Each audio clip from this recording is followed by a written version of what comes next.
4, 5, 6, 7, 8. Frank's the only one we're missing. Okay. Someone called Charlotte though, so that could be what.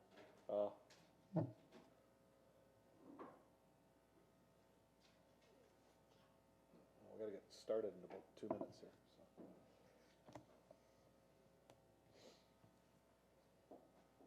Charlotte does O Canada? Yeah. Oh, no. Okay. So if she's not in there, I can start.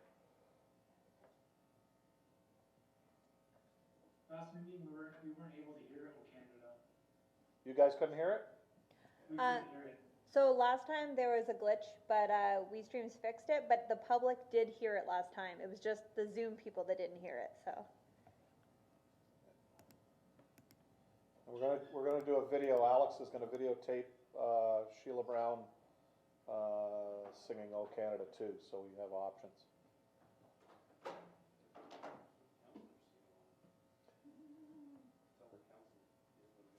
We're all the region. Usually Barb Greenwood leads us as long as she's not missing. You're all set there, young lady? Yep. Okay. Council, you're all set? Okay, perfect. So we're gonna get going as soon as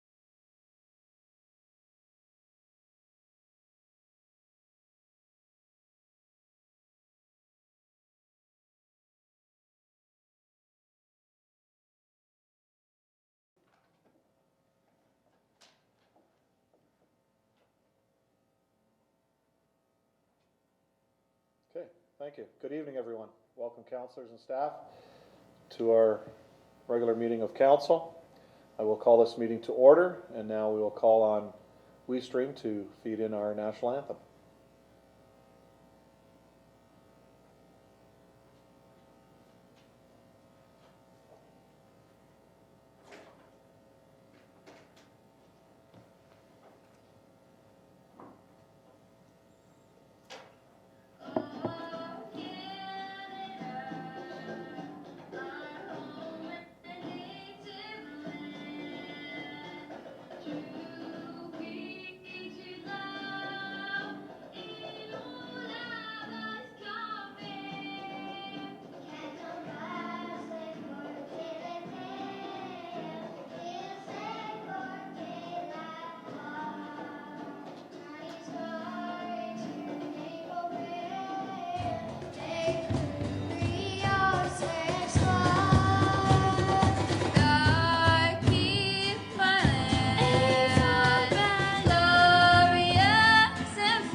Great. Again, thank you to the McKay School Choir and Band. That was great. At this moment, we'll move the adoption of the agenda. I'll have Councillors Kalaloff, Councillor Desmarais to move that. Any questions with regards to the agenda this evening? Seeing none, all in favor, please raise a hand. That's carried. We have disclosures of interest this evening. Councillor Beauregard has disclosures of interest with regards to items 6.4, 6.6, 6.7, 6.8, 6.9, 6.10, and 6.11. Are there any further disclosures of interest, councillors? Seeing none. Approval of the minutes, the regular meeting of council held January the 11th, 2021. I'll have Councillors Wells and Bodner move that. Any question on those minutes? Seeing none, all in favor, please raise a hand. That's carried. Thank you, Council.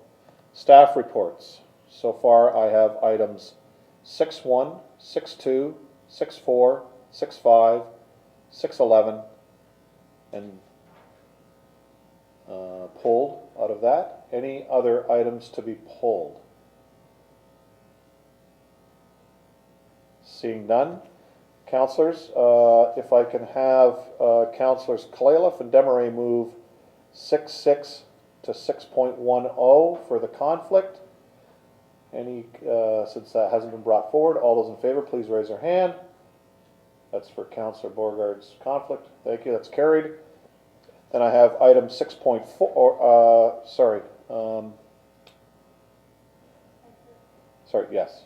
Item 6.3 was not pulled. I'll have Councillors Beauregard and Bagu move that. Any no questions? All those in favor? And that's carried. So for those watching at home, items 6.3, 6.6, 6.7, 6.8, 6.9, and 6.10 have all been passed by council.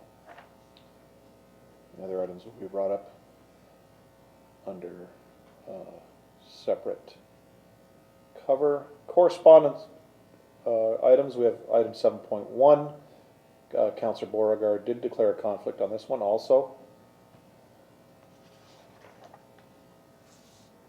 I have moved by Councillors Bruno and Councillor Bagu that the memorandum from Environmental Advisory Committee, EAC,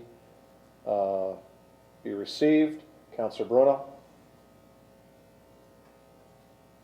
Yeah, any discussion on this, Councillor Bruno?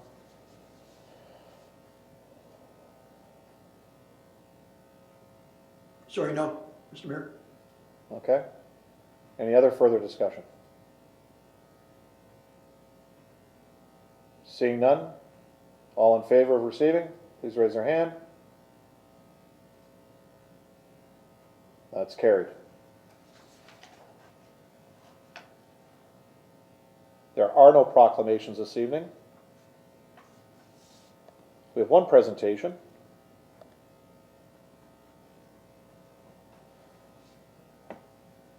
We have Lynn Cunningham from MPAC, and she'll be going over a great presentation for us with regards to how MPAC affects us right here in Port Colborne.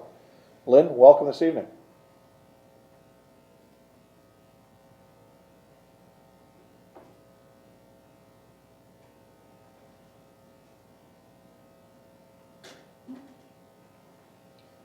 Oh, you're in now? Can you hear me now? We can hear you. Thanks, Lynn, and welcome.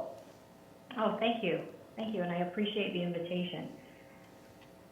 I see that we've got my presentation pulled up, so do you want me to just jump into it and give you the... Yes, yep, Yeah, no? yep, no problem at all. Okay. Okay.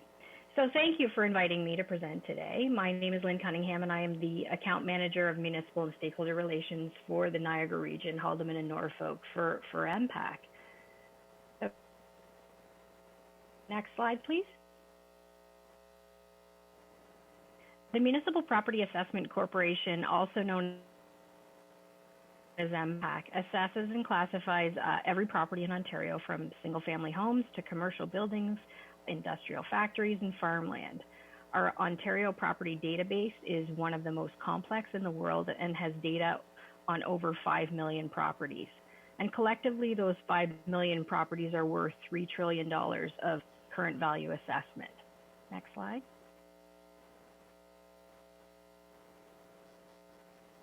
Next slide, please.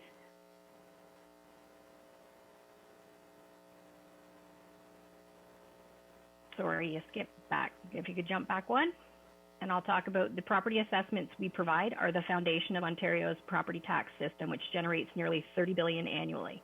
Every municipality in Ontario uses our assessment as the foundation to make informed decisions on how they will invest back into their communities. So municipal tax rates determine how much property tax each property owner fairly pays to fund the municipal services that we rely on in our communities, like waste collection and community service. Our job at MPAC is to make sure those assessments reflect the market as of a legislated point in time. So still currently, that legislative point in time is January 1st, 2016. And we deliver customer-focused services efficiently and share insights about Ontario's ever-changing property landscape to help enrich the communities we all live and work in. Next slide. So let's take a brief look at how Ontario property assessment system and how it works from the point of view of a residential property owner. There are 4.9 of Ontario's 5.4 million properties, or 90 properties across the province, are residential properties. In Port Colborne, you have 8,873 properties, and 6,947 of them are residential. So the bulk of your properties and the bulk of your value is made up of residential property valuation. Next slide, please. The provincial government sets legislation and policies that MPAC uses to assess properties. There is also an independent body that adjudicates appeals of MPAC's assessed values. Often, property tax policies and changes to the way MPAC assesses properties are the jurisdiction of the provincial government. If you own a house in Ontario, your municipality or local taxing authority determines its budget and residential property tax rate each year and charges your taxes based on that rate using MPAC's assessed value of your property. All 444 municipalities pay for their portion of MPAC's assessment services.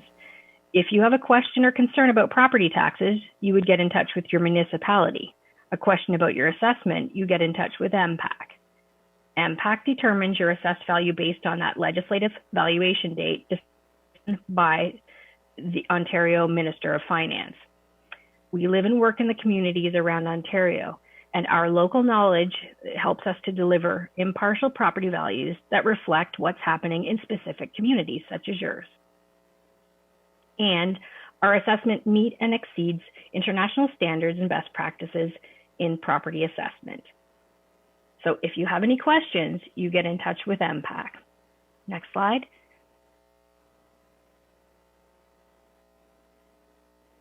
We need a lot of data to assess every property in Ontario, and keeping that data current is key to delivering on our mandate.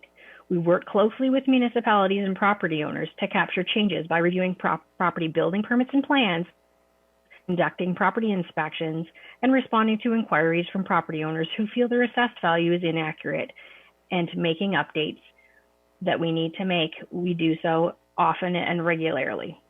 We always keep in mind that one sale does not make a market. That's why we collect all kinds of information to help inform our assessments. Next slide, please. We're constantly monitoring real estate markets and market activity, analyzing sales, financing, rents, all kinds of operating expenses and other market data to ensure our records are up to date. We also work with our municipal, industrial, and government partners to help us understand what happens at a local, regional, and provincial level. We recognize how important it is to have strong relationships with our municipal, industry, and government partners and stakeholders. Your insights are an important way for us to understand how the province is changing and what that means for property values and communities. Next slide. Monitoring the market and assessing newly built and renovated properties are things we do every day to keep our properties data current. Based on the current system, every 4 years, we also conduct an update or that's when we determine that every single property in Ontario, what it could have reasonably sold for and its state and condition at a particular point in time. We were scheduled to conduct an assessment update in 2020 that would have taken effect in 2021 based on a valuation date of January 1st, 2019, but that was postponed due to the COVID-19 pandemic. So property values continue to be based on that 1st, 2016, which was our last point in time, or what we call our last valuation date. So for now, each time we make a change to a property assessment, we use that January 1st, 2016 valuation date, which means every property, even the new homes, we value based on that same point in time, and that's are taxed based on that, the assessment that's determined based on their specific characteristics as of that given time. But when the next province-wide assessment update will be, we haven't had a decision yet, but we'll share that information when the provincial government gives that directive. Next slide, please. I'm going to quickly go through these next couple of slides because they're really just telling us how we assess properties. And there's 3 methodologies that we use. So how we do it for residential property is we analyze recent sales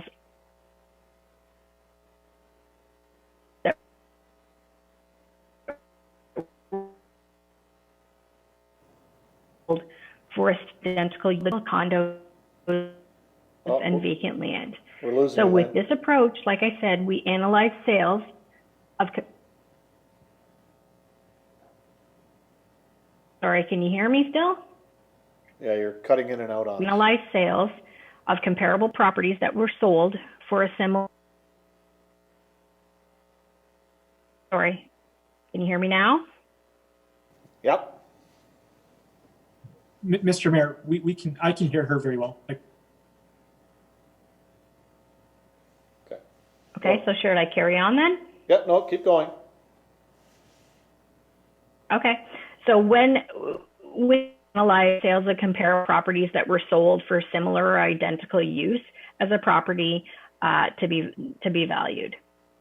And then the next approach is the income approach. The income approach on the next slide is used for industrial malls or large medical dental buildings. And this income approach, we're determining the ability to earn revenue, how it's directly tied to the current value of these properties. So we need to determine how much revenue it could generate and the sale price. And those 2 factors create a capitalization rate that helps determine the property's assessed value. The next approach to value on the next slide is the cost approach. It typically is used for general purpose industrial properties, grain elevators, gravel pits, marinas, and warehousing. So when a property type is unique and rarely sold on the market and we can't person or an income, we look at a cost approach. Next slide, please. So the cost approach is a 3-step process. We calculate the replacement cost of replacing the buildings and edible structures and changes to the land. And then we apply a deduction for depreciation on any buildings due to age and functional or economic obsolescence and the impact of value. And then we determine the value of the land and add it to the calculations to produce an overall value. But no matter which valuation approach we use, the selection of the comparable sales transaction serves as the foundation for establishing our property assessments. Next slide, please. Assessing property and mining our data is a big part of what we do. So from being one of Canada's public sector organizations to move into the cloud, being one of the first in 2013, to becoming one of the new organizations, few organizations in North to receive ISO 27001 certification in 2019, and being a technological leader is nothing new for us at MPAC. We have leading edge technology and teams that are agile. We keep everything secure. We also understand that with all the information and insights we collect, we have a responsibility to contribute to policy discussions and share our insights to help enrich communities. For example, when we were doing this, sharing our data to tell a story of how Ontario's landscape is changing. Next slide, please. So for example, did you know that the number of properties in Ontario has grown by over 600,000 in the last 10 years? Next slide, please. And that the average value of all property types has increased exponentially by 70%. Next slide, please. We have 3 main tools for sharing our property data. One for property owners, one for municipalities, and another for stakeholders such as businesses. So let's start with how we share information about our assessments with property owners. Property is an online tool available through our website at mpac.ca, where property owners can see the information we have on file and learn more about how we assess their properties and compare their assessments to others in their area. It's also where more information about our work. We publish methodology guides, market valuation reports, and property-specific details that together explain how we've determined the property's assessed value. This is part of our commitment to clearly and openly explain property assessment and our process and how we arrive at the values. So if a property owner disagrees with their property's assessed value once they receive a property assessment notice or the classification, all property owners have the option of asking MPAC to review their property assessment free of charge. About My Property has information on how to file what's called a request for reconsideration online, the fastest way to file and track a request. When MPAC receives their RFR, or request for reconsideration, we conduct a detailed review of the assessment free of charge. The review may provide an opportunity to submit new information in the assessment. Next slide, please. All the changes we capture through the calendar year are shared with municipalities once we deliver the annual assessment roll, and we reflect changes to properties when we mail property assessment notices every year. Next slide, please. We have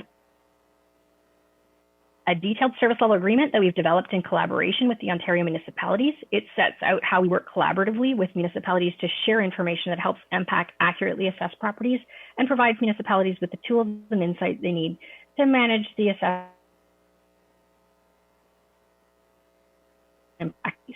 We share assessment-based reports and insights with municipalities through a secure platform that we call Municipal Connect. Municipalities share information with us that we need to accurately assess properties, including building plans, building permit information. Over the years, we've evolved in Municipal Connect with a goal of making the portal a one-stop shop for municipal partners. And we're in the process of developing further iterations to it to make it completely in-house, that we've made completely in-house. And the new system will create the foundation for highly collaborative, transformational sharing that makes our property assessment information easier for municipalities to ask. It will also open up new and expanded ways for municipalities to use MPAC's valuable data so that we can continue to support municipal governments with their planning now and into the future. Next slide, please. Our property data is not just used to help municipalities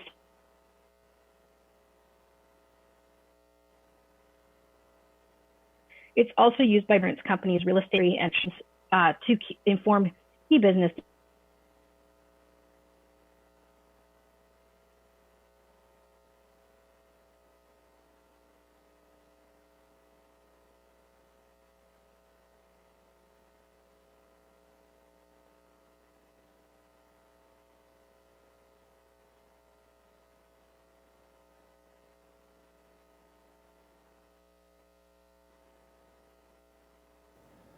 If we lose you, we will be back. We may have a technical difficulty right now. Yeah, I just got kicked out.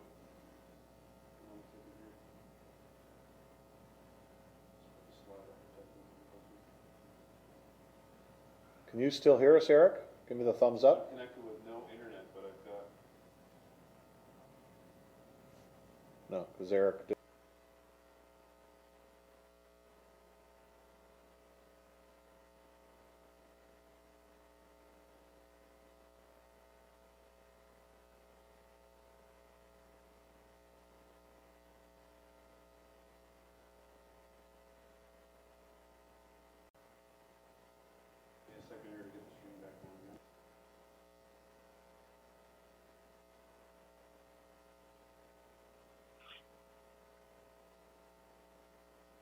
Just let me know when, okay?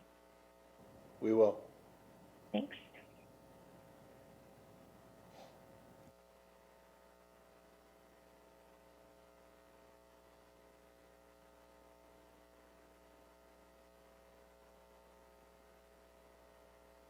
Sorry, folks, we had a little bit of a technical glitch. So Lynn, Yes. before we lost you, we were on the slide with regards to the data used across industry. So I'm not sure how Okay, far you. I'm not sure how far you got after that.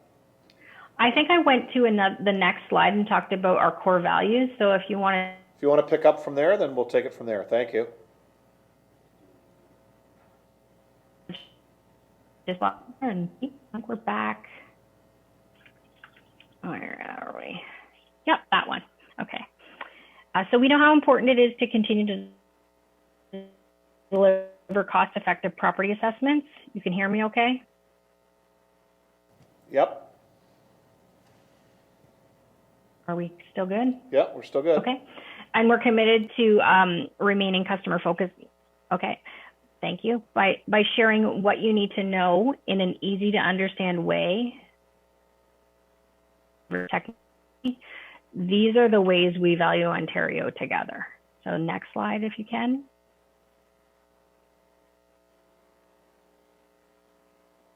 So even though our offices are closed right now, we're active communities we work and live in across the province.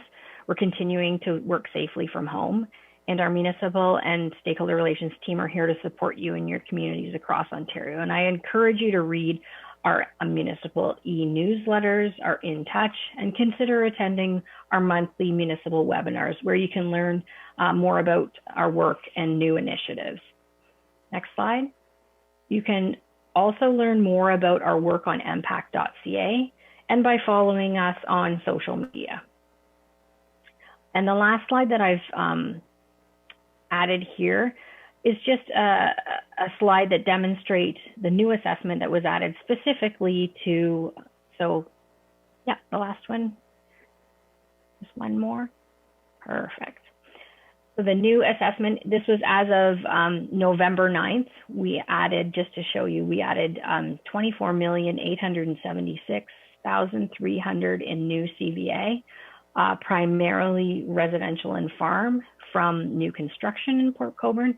This was in 2020 to add to your, and what was returned on your assessment roll that was returned the second Tuesday of December. So we continue to forge ahead to work with your building department, the building plans from them directly to execute and add that additional revenue that's so required every year to keep things flowing for you. And that's it for my presentation. There may be specific questions that I can address. Yeah, so I'll take that. Councillors? I've got Councillor Bruno first. Thank you, Lynn. I remember your previous presentations, and you were very helpful, including in between presentations. I had to call your office, not specifically to you, and they were very helpful. The one issue was brought up by a constituent of mine, and I had even checked with our corporate services director. It's a bit hard, I think, for individuals out there to understand it. Perhaps I could give you the specific example, and what I think actually is it does happen, but hopefully you can correct me if I'm wrong, so I don't pass along improper information. So citizen A builds a home and gets his occupancy permit, and it's valued at $500,000, let's say. And new citizen B comes to Port Colborne and he buys an existing home, perhaps an older neighborhood, but given the way market conditions have been, they pay $500,000 for that home. Notwithstanding the impact value may be $300,000 on that home, but the market has moved and he's now paying $500,000. So we have both homes that were paid to a contractor for $500,000, and the other case paid to a willing seller for $500,000. Now, it would seem to me that because MPAC only does the reassessment, I think it's every 4 years, and then when it does the reassessment, is that existing home in the existing neighborhood ultimately going to meet up with the value of someone who built a home at $500,000? Because I can tell you in a practical sense, there are people who say buy an existing home rather than build, even though the outlay is exactly the same.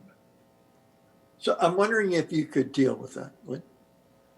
Certainly, I'll attempt to answer your question through the mayor. Back to you, Councillor Bruno. This, in your specific example, the difference is being, so I mentioned a couple times in the presentation that we base our values on January 1st, 2016. So regardless if it's a new house or an existing house, our valuation principles would be based on that valuation date of what it would sell for if the property were to sell at 120. The difference between a new house and an existing house is if all things were equal and the land was the same size and the building was the same size and all of the features, because there's a number of things that contribute to the value, and no two houses, as you know, are the same, and no two lots are the same, and no two locations are the same. If everything was equal, then they would be the same, but as you know, they aren't. So in an existing home, the difference for an existing home to a new home is there's certainly depreciation that's a factor that plays into the value of what we would come up with when we determine the value of an existing home. That wouldn't be there, because if it was a brand new home that just took occupancy and was built brand new, then it would be 100% good or brand new. So there would be a difference there just based on age alone. But that being said, each neighborhood is taken into consideration. So the way that the sales are analyzed is specific to market areas. So if two properties were identical in the same geographic area with all of the same features, then they would have the same CVA. But if there's different features, then there could be differences potentially. And it's not a one sale makes a market. We analyze all of the sales in the market to determine what the effects are to that market. Does that help in any way? Councillor Bruno? Thank you, Mr. Mayor. Well, actually, you brought up something that I hadn't factored in, but I didn't know that people would normally think that a home depreciates. Because at the end of the day, the 1953 home that was built has now become worth $500,000, whereas it was probably, built at $50,000 back then. So that's point one to your answer. The other one is, in 2020, are you saying that the home that's just being occupied, that has a construction value of $500,000, is apples for apples because it's valued at what it would be in 2016? Because the home is brand new and it's at $500,000. And lastly, I didn't hear anything in your explanation that talks about market value assessment. So at the end of the day, whilst I agree with you that one home does not make a market, I guess the question is, in 4 years, right, between 2016 and 2020, sort of what does make the market? Because there are lots of homes being sold over 4 years, many of which are in the same neighborhood, and many of which that have now arisen to the market price. So if Mr. Mann's house was built in 53 and the next guy was 57 and the next guy was 73, in that 4 years, if those all three homes were identical and they sold in 2020 for $500,000, I'm not so sure it had anything to do with when it was built, depreciation, and they all ascended to the current market value. Lynn? So I don't know if that, if you can answer that, or I've confused you even more. Back through the mayor to you. I guess I can attempt to answer a little bit of that. So when we talk about that valuation date, we're at Jan 1/16. You mentioned 2020. Yes, the market. So current value is market value assessment. It's synonymous. But what we're reflecting next, when the Minister of Finance makes a decision on when that next valuation date will be, and let's say it's next year in 2021, and he says, we're going to go forward and use 2019 as the valuation date. So January 1st, 2019. We're going to then look at the sales that occurred in 2019 to help us determine what the value should be predicated on. So we'll look at what the properties actually transacted for in an open market, willing buyer, willing seller, and not one sale to one sale, but like all of the sales to give us an indication of where the value should be and what each factor is determined to be that affects the value. So when we next return, like we know, the values are increasing and have increased substantially across the Niagara region, but specifically increasing differently in different areas.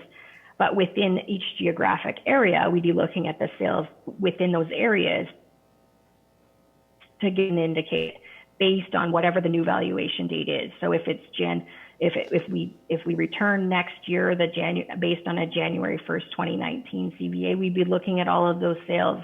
And then when we actually apply it to a person's property, it gives an answer based on our analysis. Did I confuse more? No, I guess I'm still struggling with the fact that, if all homes sold in an older neighborhood at $500,000 when the reset was done, and a new home was built at $500,000, do they actually end up paying the same amount of tax? And all other things considered, it's market value versus market value. So do the two $500,000 homes ever catch up with each other? Lynn? So, like, through you, Mr. Mayor, out to the councillor, it's again based on the specifics. So yes, like if that area or if that property, it's a market of sales. So if all things were considered on the new and the old, they won't be the same because their property specific details aren't the same, but they would be close to, but not the same as. It's yeah. That takes me. It's apples and oranges a little bit, but no, that takes yeah. me there. That takes me further there. Thank you, Lynn. Okay. Thank you, Councillor. Any further questions from Council? Okay, seeing none, Lynn, thank you again. Very much You're appreciate welcome. it. Anytime I can clarify, I appreciate being able to come out and talk to you all. And you got a great guy in Peter Benner. Yes, we do. Yes, he looks after our area. I know Peter very well, so good person. So again, thank you, and take care. You're welcome. Anytime. Council, we're going to take a 5-minute recess because we're still having a bit of a glitch. So it is now 10 after 7. We'll come back at 7:15.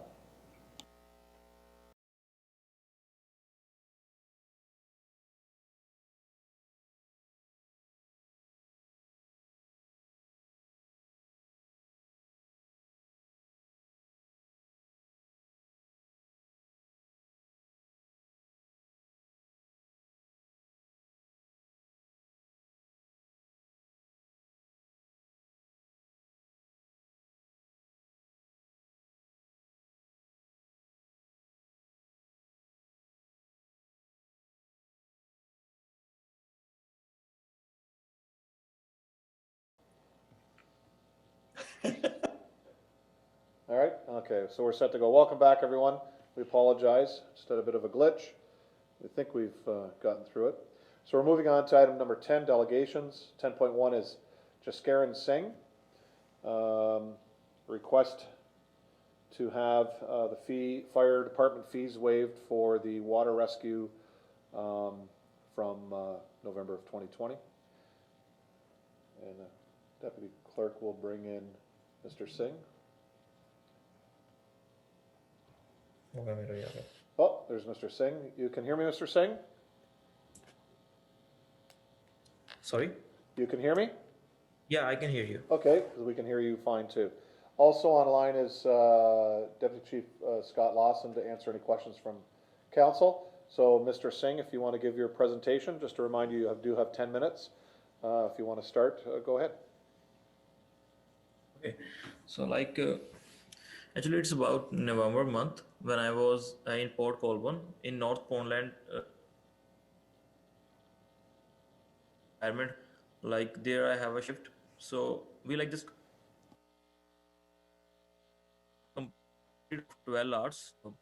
So after that, when we came from there at that day, it was a lot of wind. So the water flood comes out, and our car was getting sink in the water. So for that reason, we have to call the 911 to rescue us. But after that, after 1.5 months, I got that a mail at my home, you are charged for $1,200 to rescue. So there barrier, but because I was a passenger in that car, it was my friend car. He was just he was also working at the same place with me, so he just offered me I can drop you. So for that reason, I was asking to pay for that, because if there was barrier, it was pretty dark. We came over there at 6 a.m. in the morning, and in the evening when we done our shift, it's again dark. And for the bad weather, maybe it's that much dark we can't see easily. On the other hand, I was just a passenger in that car, so why I'm responsible for that reason? If there is a barrier, it doesn't look clearly, or maybe we can say the home person doesn't told us that it's a barrier over here, you can't park your car.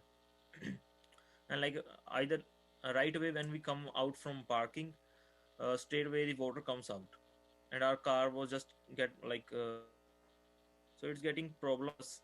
At that time it's about our life, so that's why we have to call to 911. So for that reason I am asking uh, because for last 1 or 2 months, reason of COVID, we doesn't get any shifts, so it's getting hard for us to pay our expenses over here, as well as, so I'm an international student over here, so it's getting very difficult for us to pay $1,200. So that's why I just requested over here uh, just help us out from this thing. Okay, thank you, Mr. Singh. Yes. Council, do you have any questions to Mr. Singh? Councillor Bruno? Yep, Councillor Bruno? Thank you, Your Worship. Through you to the presenter. Mr. Singh, you mentioned you were the passenger of car. Yeah. You or who is the registered owner? No, actually, I was not a registered owner of that car. He was the guy whose name is Pradeep. He's in India, but he also got the same mail. Sorry, I missed that last part. So you are or are not the registered No, owner? I was not registered owner of that car. So, but I'm assuming that so are you correct? Because I'm assuming that, and we'll find out next, I suppose, but that the fee would have been assigned to the registered owner of the car? No, actually, I'm not representing anyone. I'm just representing myself. Because I was passenger of that car. He just offered me that I can give you a ride to drop at your home, because from Niagara Falls to Port Colborne is pretty far away. So if I kind of Uber, so it's getting expensive for me to pay over there. So so yeah. That's fine. I'm sure, Mr. Mayor, I'll catch up with the other side of that from Mr. Lawson. Thank you. Thank you, Councillor. Councillor Bodnar, you had your hand up?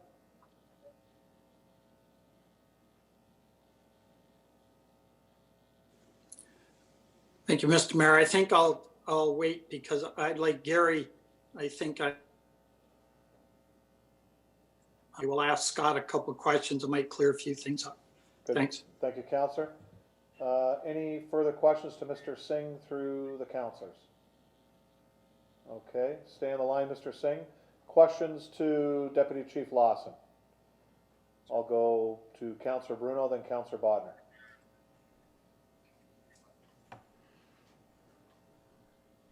Thank you, Worship. Scott, you probably heard my question in terms of the charges. How is that determined? Is it the registered owner of the car? And from Mr. Singh's letter, I really don't have a lot of other background, like I mean, he was at the north end of Portland Lakeshore. That doesn't make quite sense to me. And I'm wondering if you could at least maybe give us a to Z version of the happening, because I'm not even sure where this happened in Port Colborne at the waterfront. I can do that. Of course. To Councillor Bruno and the rest of councillors, this event, I'll give you the background, was November 15th, 2020. We got called at approximately 6:30 p.m. Down to the bottom of Fielding in front of Northland Point. I'd like to remind you at this point, the storm winds were in excess of about 130 kilometers an hour. We were running rampant, doing hydro lines down, trees down. And with that, we've all experienced what the lake can do. We had a very large lake surge coming up and up right up into H.H. Knoll Park. I can tell you that the CMCs did talk the day before because we were expecting this storm. And I believe Public Works, I know they did on the Fielding end. They blocked access down. We blocked total access down to the bottom end of H.H. by dogs and down by the parking lot in behind the hospital. And I do believe it was also blocked off at Steel Street because we know those are troubled areas when we do get surge.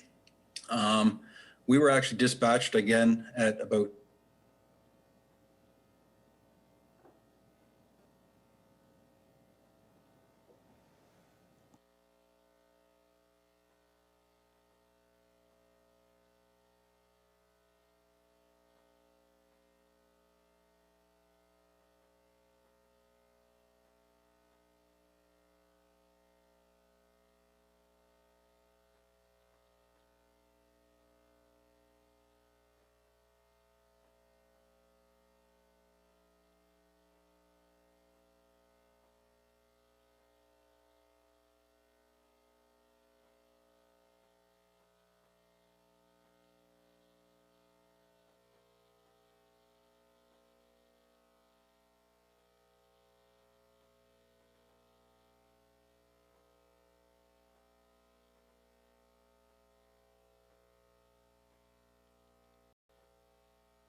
It was just in the front side of Northland where from we enter. There was a small parking over there. So there our vehicle was parked. So you were behind the hospital, behind Northland Point in that interior parking lot? Actually, I doesn't know much more about it. It was behind the place or the front of the side because it was my second shift and I came in the dark side of that time and I was not a driver. So and I do not have much more experience about it of that place. Is it front or the back side? So when I got the mail, there is a written that there was a barrier. but as that much I remember, there was not a barrier. And like, if is it over there, so I'm just asking like why I have to getting a reason for that, because I was not a driver of that car. I was just a passenger who was just taking me at that place. Councillor Bruno?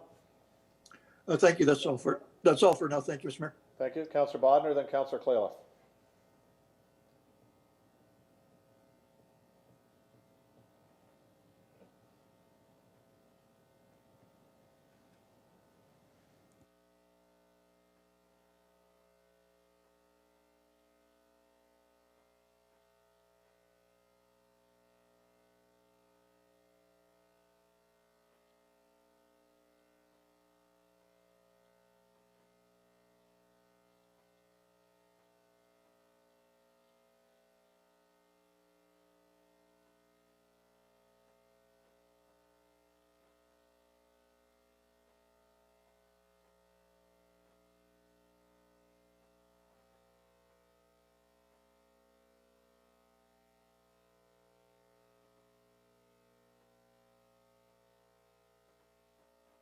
Sir Bodnar, I can for sure say that they were there at 6 a.m. in the morning. I know that we started blocking stuff off. I want to say 2 or 3 in the afternoon, but I cannot confirm. I know that they were up on the field inside. Again, I'm fairly confident that they would have been on the steel side. I don't believe so. No, I can't. Okay. So I'm going to wait to hear from a few more, but if somebody drove in and they weren't there and parked and then comes out and they're there, I'd like to be sure that, because I was under the impression that they drove around the barrier, to get into Counselor, the trouble they were in. So Councillor, that was others, our interpretation. First, that I knew that they were actually parked on that side. Okay. Yeah, I think that makes a big difference in this, but I'll wait to hear what other people have to say. Thanks. Thank you, Councillor. Councillor Clayliff. Through you, Mr. Mayor. Actually, that was my question, was that if they had arrived at 6 in the morning, I wondered were the barriers up at that time, because they've gone into park to do their shift and come out at night, and they wouldn't have even realized that the barriers had gone up during the day, probably. So again, I'm with Councillor Bodnar. I think that this, and with Scott, I think this lends a whole new light to it, to find out that they come in early in the morning before the barriers were actually in place. Thank you. Thank you, Councillor. Before I go back to Councillor Bodnar, I've got Councillor Beauregard, then Councillor Bagu. Through your worship to Mr. Singh, you said you were a student, correct? Are you still a student? Yeah, I'm an international student over here. What school are you in? Yeah, I'm in Niagara College. I'm enrolling in general business. Okay, were you a student at the time of this incident? Yeah. Okay. And sorry, forgive me if I'm getting too into detail, but what would you say your monthly income may be? Like, if I get the proper hours, like, because I'm allowed it only work for 20 hours in a week. Maximum $800 and $900 for monthly. But if I get the all of 20 hours in a week, problem, we are not getting the 5 hours a week. So it's getting extremely very difficult for us to pay the amount, because we are earning a $900 then when of the week, like 20 hours in a week. Okay, so you're saying around 900 a month, probably, or even less now, because of COVID? Yeah. Point of order. Yeah, like, so, like, Okay, just a second. Point of order, Councillor Desmarais. All right. Thank you, Mr. Mayor. I think that for this kind of discussion, we should be in camera. I was thinking that maybe that too. Thank you, councillors. I'm just going to refer to Madam Clerk. Madam Clerk. Sorry, can you clarify the question? Councillor Desmarais is asking that if we're going into this much detail, should we be going in camera? It is up to the individual whether he wants to provide that information or not. Yeah. Okay.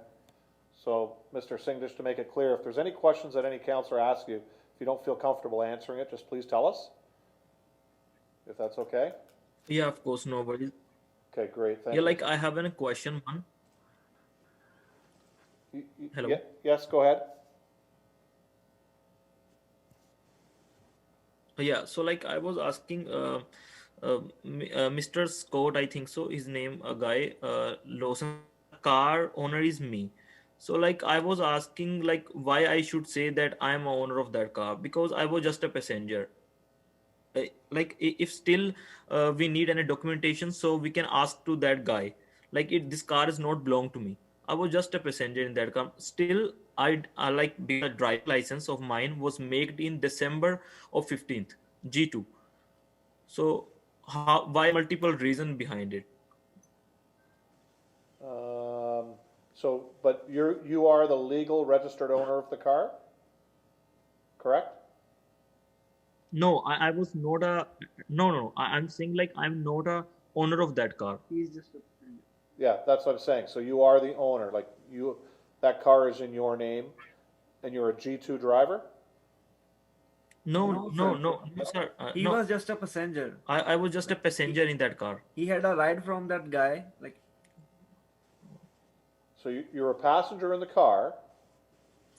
So who are the license plates registered to, Mr. Singh? Yeah, it was registered by the name of Pradeep, the guy who was driving the car. So it's his vehicle. That's what you're Yeah, saying. it's not mine vehicle. Okay, just one second. Mr. Lawson? Yeah. Well, I don't,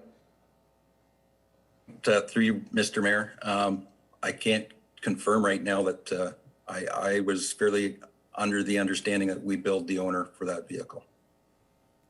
So would you have gone, or would our fire department have gone by the license plate of the vehicle? Is that how you work, I assume?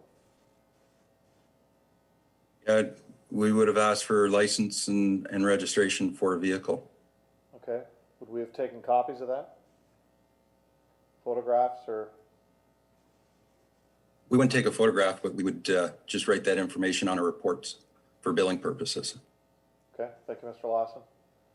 Councilor Bruno? Just on that,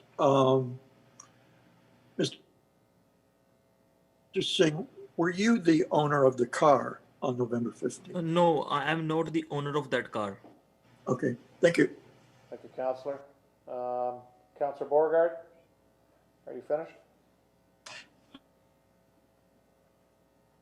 To Mr. Singh, I apologize if my questions were of sensitive in nature. I was just trying to get an idea as to factor and how much. Okay, that's all. Oh yeah. Thank you, Councilor. I have Councilor Baggy, then Councilor Demaray. Thank you, Mr. Mayor. Probably the question will go to Mr. Shipakowski, department that puts the barricades up. If you can verify if the barricades were up at what time. Mr. Shapowski, when did our staff put the barricades at between the hospital and Lakeview Park? Yeah, through your worship to Councilor Bagu. So I know that we did have barricades out there during the day. I can't confirm whether it was in the morning or afternoon, but I know they were there before the water surcharged. So that's including Steel Street, Mr. Mayor? Through you, Mr. Mayor. Yep. Mr. Shapowski, that would include Steele, Fielden, and Elm? Through you, Mr. Mayor, that's correct. Okay, thank you. Thank you. Thank you, Councilor. I have Councilor Demaray next, then Councilor Clayliff. Thank you, Mr. Mayor. Through you, I would actually like to see this matter before we go forward on it. I don't feel we have anywhere near the whole story here to be able to form any kind of a decision. So if we could send this back to staff, have them look at it, and find out exactly who the owner was of the car, when the car arrived at the spot, how it got there, how it left, the whole story. We need to know who was driving, who owned it, all of that. So if we could do that, I would appreciate that. Okay, Counselor, I did lose you for a second there. If you did ask for a referral, is that correct? I was asking if we could refer this back Yes. to staff to Okay. get a clear picture of exactly what happened here, who the owner was, when the car arrived, when the car left, Yep. the means by which it did that, all of that, and then it can come back to council for the information. Great, thank you, Counselor. So I have a motion to refer. Do I get a seconder to that motion? Counselor Bagu, there is no discussion on this. So all those in favor of referring this to back to staff, please raise your hand. That's carried. So Mr. Singh, what's going to happen now is this is going to go back to our staff. They're going to answer a number of questions from council. Council is going to gather that information and it'll be brought back to our February the 8th. Oh, sorry, the second meeting in okay. So what's the date of that? 22nd, is it? So it'll be February 22nd, but our staff will contact you, Mr. Singh, and let you know of the exact date, but it should be coming back at our second meeting in February, which is February 22nd. Okay? Yeah, of course, sir. Sir, like one thing more I just need to say over here. Because I'm working over there as a residential security guard, so we can't leave our site. So like if I enter in my site at 6 a.m., for example, then I have to work at 6 p.m. because I can't leave my site. So like one of the sir came over here by the name of S. Shai Poxkage. They were saying like in the morning there was no any barrier. Okay. We'll take that. So it has been referred. So we'll be contacting you with the date that's coming back. Again, it should be back by February the 22nd. And that's it. Okay? Okay, thank you. Thank you, Mr. Singh. Thank you, Council. Thank you. So, Mr. Lawson, you've got an understanding of what Council wants here?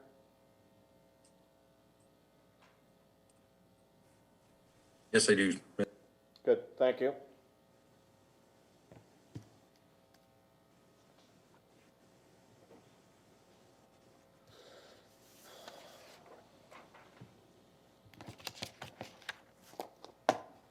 Now we'll get into the mayor's report. As you're aware, we're currently in the lockdown stage of the province's response framework in dealing with COVID-19. And again, today the province released that they're adding 14 days to the current lockdown. So this will take us to, I believe, February the 9th was the date that was reported today.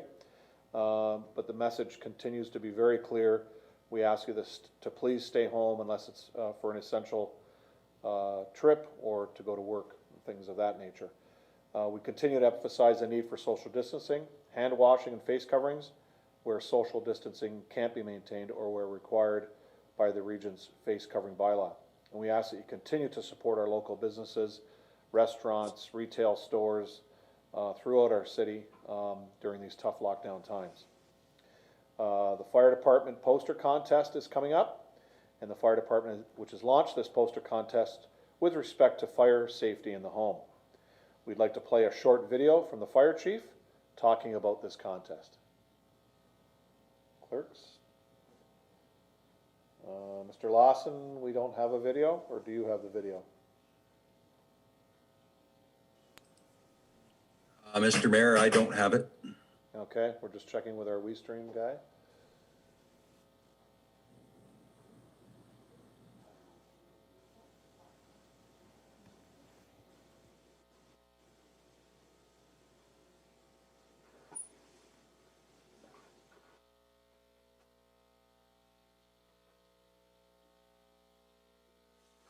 So I'm going to come back to this. Our WeStream is looking up the video. Also, the T. Roy Adams Humanitarian of the Year awards are coming up for 2021, and the region of Niagara is now accepting applications for the T. Roy Adams Humanitarian of the Year award. This award honors the memory of the late councillor, T. Roy Adams, and is presented annually to a current resident of Niagara who best exemplifies his values and dedication to community service, a person who sees volunteerism as an integral part of their life. Information is available on the region's website, and nominations are to be submitted to the regional clerk's office by March the 31st, 2021. And knowing how great our volunteerism within the community of Port Colborne, I would hope to see that you come forward with that. So please, those out there that are in our volunteer base, please go to the Niagara Regional website, take a look at that, and hopefully we can have some nominations from the great city of Port Colborne.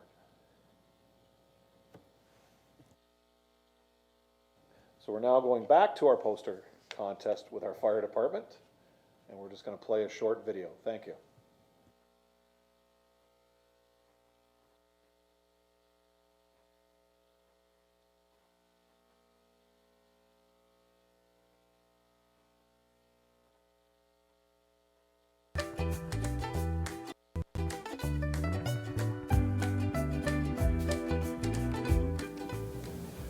Hi, this is Tom Cartwright, Fire Chief for the City of Port Colborne, here today to challenge all the kids in Port Colborne to get involved in our poster program. We're asking you to submit posters with regards to fire safety in your home, whether it be cooking, working smoke alarms, carbon monoxide alarms, have to do with planning your escape from your home, things of that nature, anything to do with fire safety. We're asking you to participate in our poster contest. Thank you. Okay, I'm going to give you an example of what we're looking for.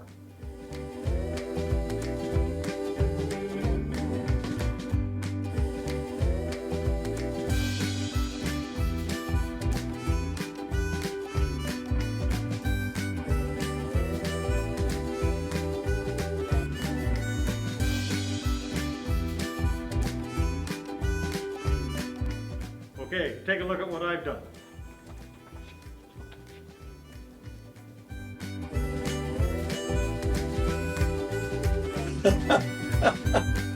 For more information, follow us on Facebook.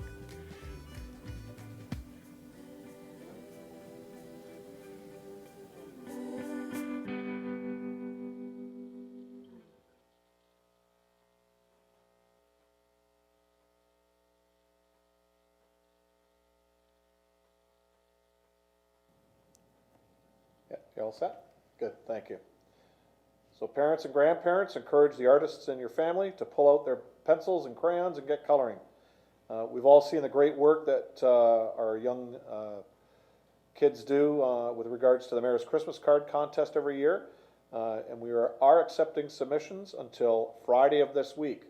So you've got this week to get these in. So please, again, follow them on Facebook. But for those, get those in to us as soon as you can by Friday.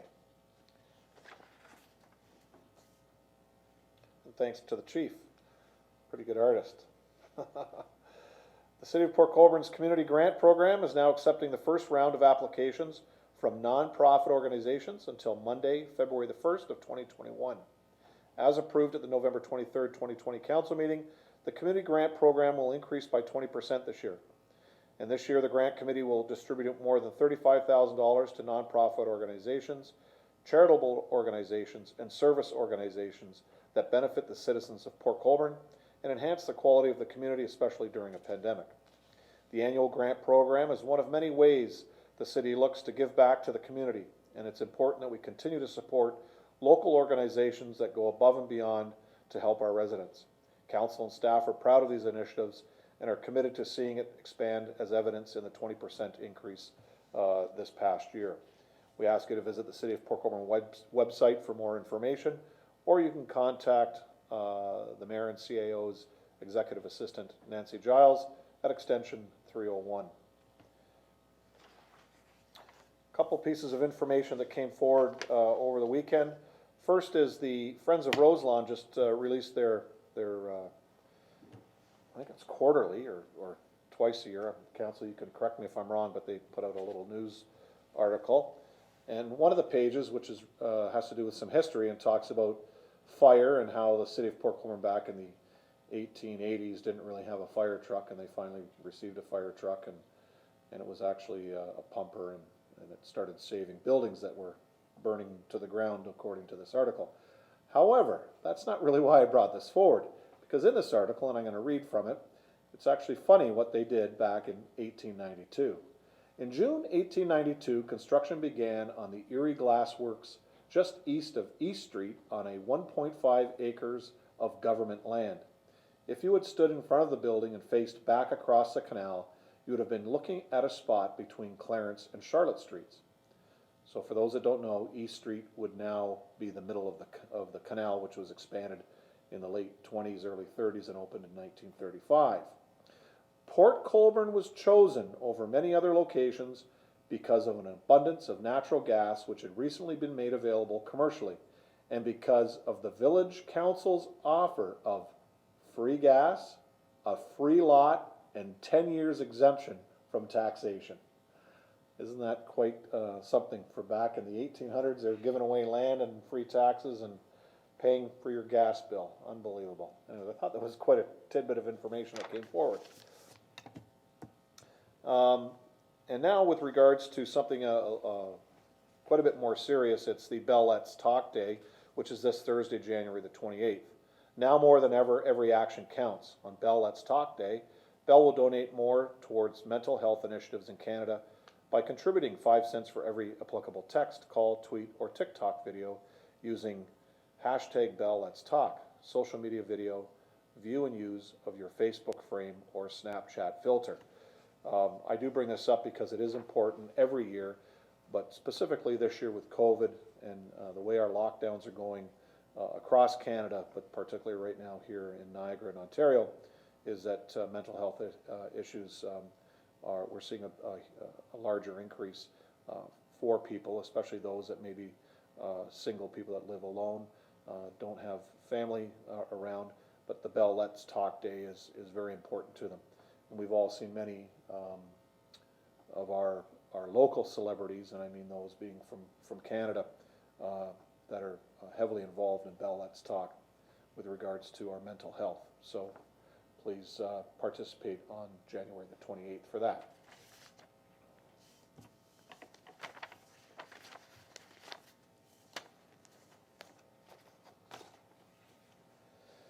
So in closing, we will continue to work together and remain vigilant in fighting the COVID-19 virus. Our number one priority is the health and safety of our staff and our citizens.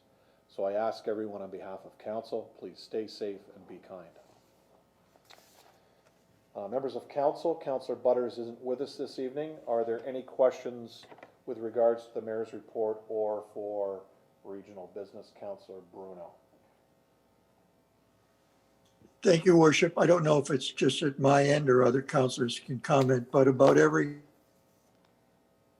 lose about 2 seconds of you. So it's just like your voice drops out and we don't get the whole sentence or where you're at. But I don't know if it's your mic or it's just the general difficulty. Yeah, it's Council, it's the glitch I'm having this evening. So, Councillor Beauregard? No, I just wanted to say the same thing. I have the same issue that Councillor Bruno was saying. Okay, I'm trying to go back and forth with my computer, but it does get some feedback in here when the voices come back on, but we'll try to do this the best to our ability. So no questions with regards to Regional Council then, councillors? Seeing none. Oh, Councillor Danch. Was Barb going to make a presentation tonight, or are you the Regional Council rep for tonight? I'm your Regional Councilor rep tonight, like I am every week, but she usually takes it the reins because she is our truly elected Regional Councilor, where I'm elected mayor and get a seat there. So if you have a regional question, I'll take it. If I need to go back to staff or to Barb, I certainly will do that for you.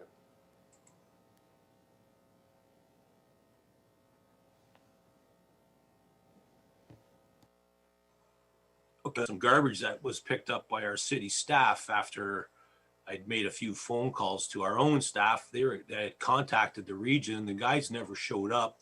Our own guys ended up going out and picking up a whack of pop cans and stuff there.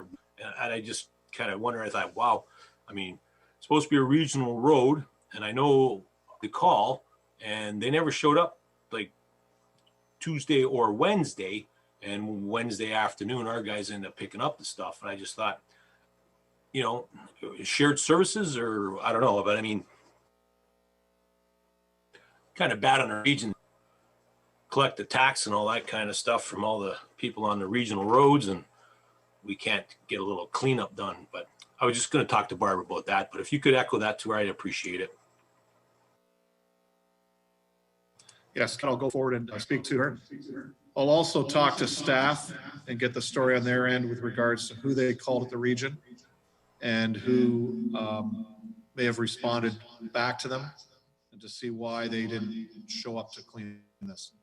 Yeah, I had gone through the proper channels. I went through Steve and Dwight, and Dwight was good enough to send me back a few emails and that. So I have no fault on our guy. And I can. Okay, thank you, Councillor.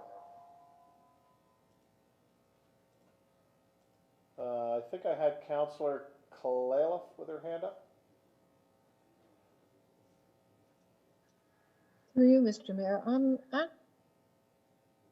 actually not sure if this is a regional question, or I can actually bring this up under concerns. I'll ask Mr. Louis. He may know something about it. That's all right.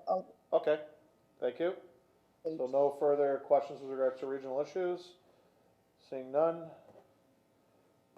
Right now we're on item 13, staff. Mr. Louis, I'll put you up first. Through your worship to council, one item to report this evening. Have a request from a council member to give an update on the sending of letters with regard to the road end survey to American addresses. Council will recall there was a presentation last meeting from the consulting company individual. I think he was the one who gave the figure of about 5 weeks delivery from a Canadian address, the city, to an American address, because there was some anxiety over the fact that the letters had landed in Canadian mailboxes but not Americans. I can advise that more than one person, one to a council member and one to myself, have reported receiving their letters in Buffalo, New York. I can't say about beyond Buffalo, New York as of Friday. We have made the decision, the consultant themselves has made the decision to continue to accept survey responses to February 17th. So that's about 4 more weeks. I think the original deadline was the 22nd, which would have been Friday and would have in fact passed. We have communicated that on the city's website as well. Anybody who logs into the survey will see that the deadline has been extended. Great, thank you, Mr. Louis. Councillor Bodnar on that issue? Go ahead.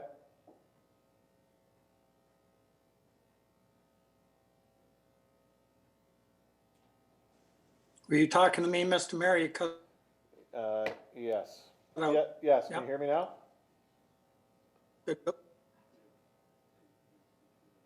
Yes. The CAO, when he was telling us what the deadline was extended to, he cut out. So if he could just say when it is again, the deadline, somebody may be interested. Thank you. Okay.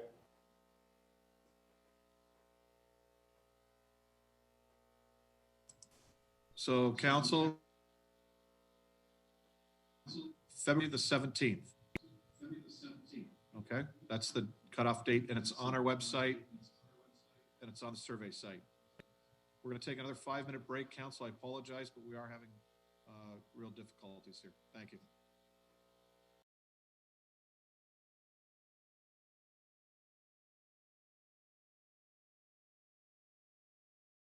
So just to reiterate, council, we're just doing this as a Zoom meeting now. The public will know we've sent a message to Alex to get it out on our social media, and then our stream fellow will put it on tonight, so that for the next half an hour they'll see that it'll be available tomorrow.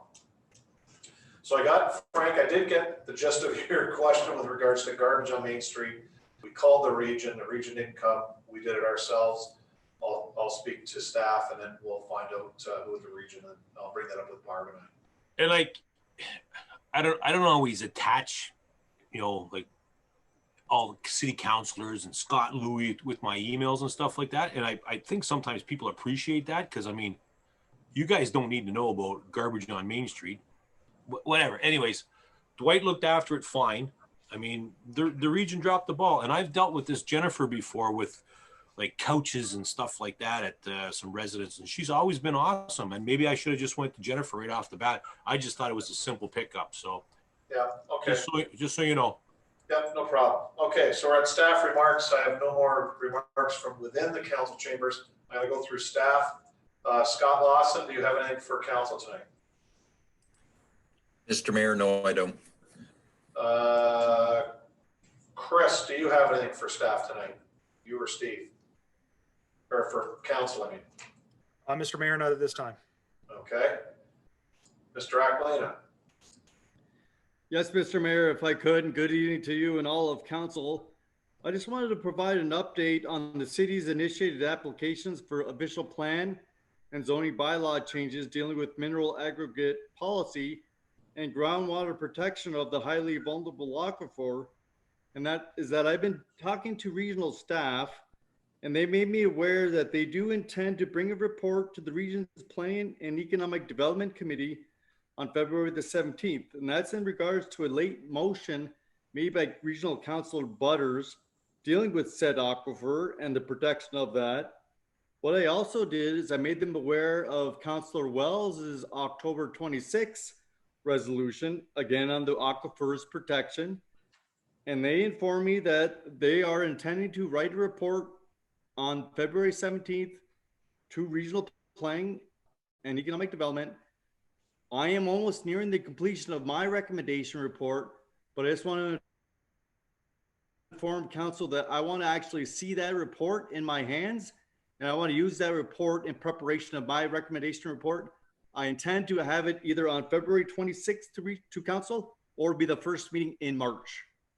That's what I have to report, Mr. Mayor. Okay. Any questions to that? No? Okay, yeah. I saw that came through, I can't remember what meeting I was at because I'm not on that committee, but I saw the minutes. So Barb and I did discuss it very quickly at a meeting. So I look forward to that, Dan. And it's probably wise to wait for the regional information also. So thank you very much for that. Mr. Long, do you have anything this evening?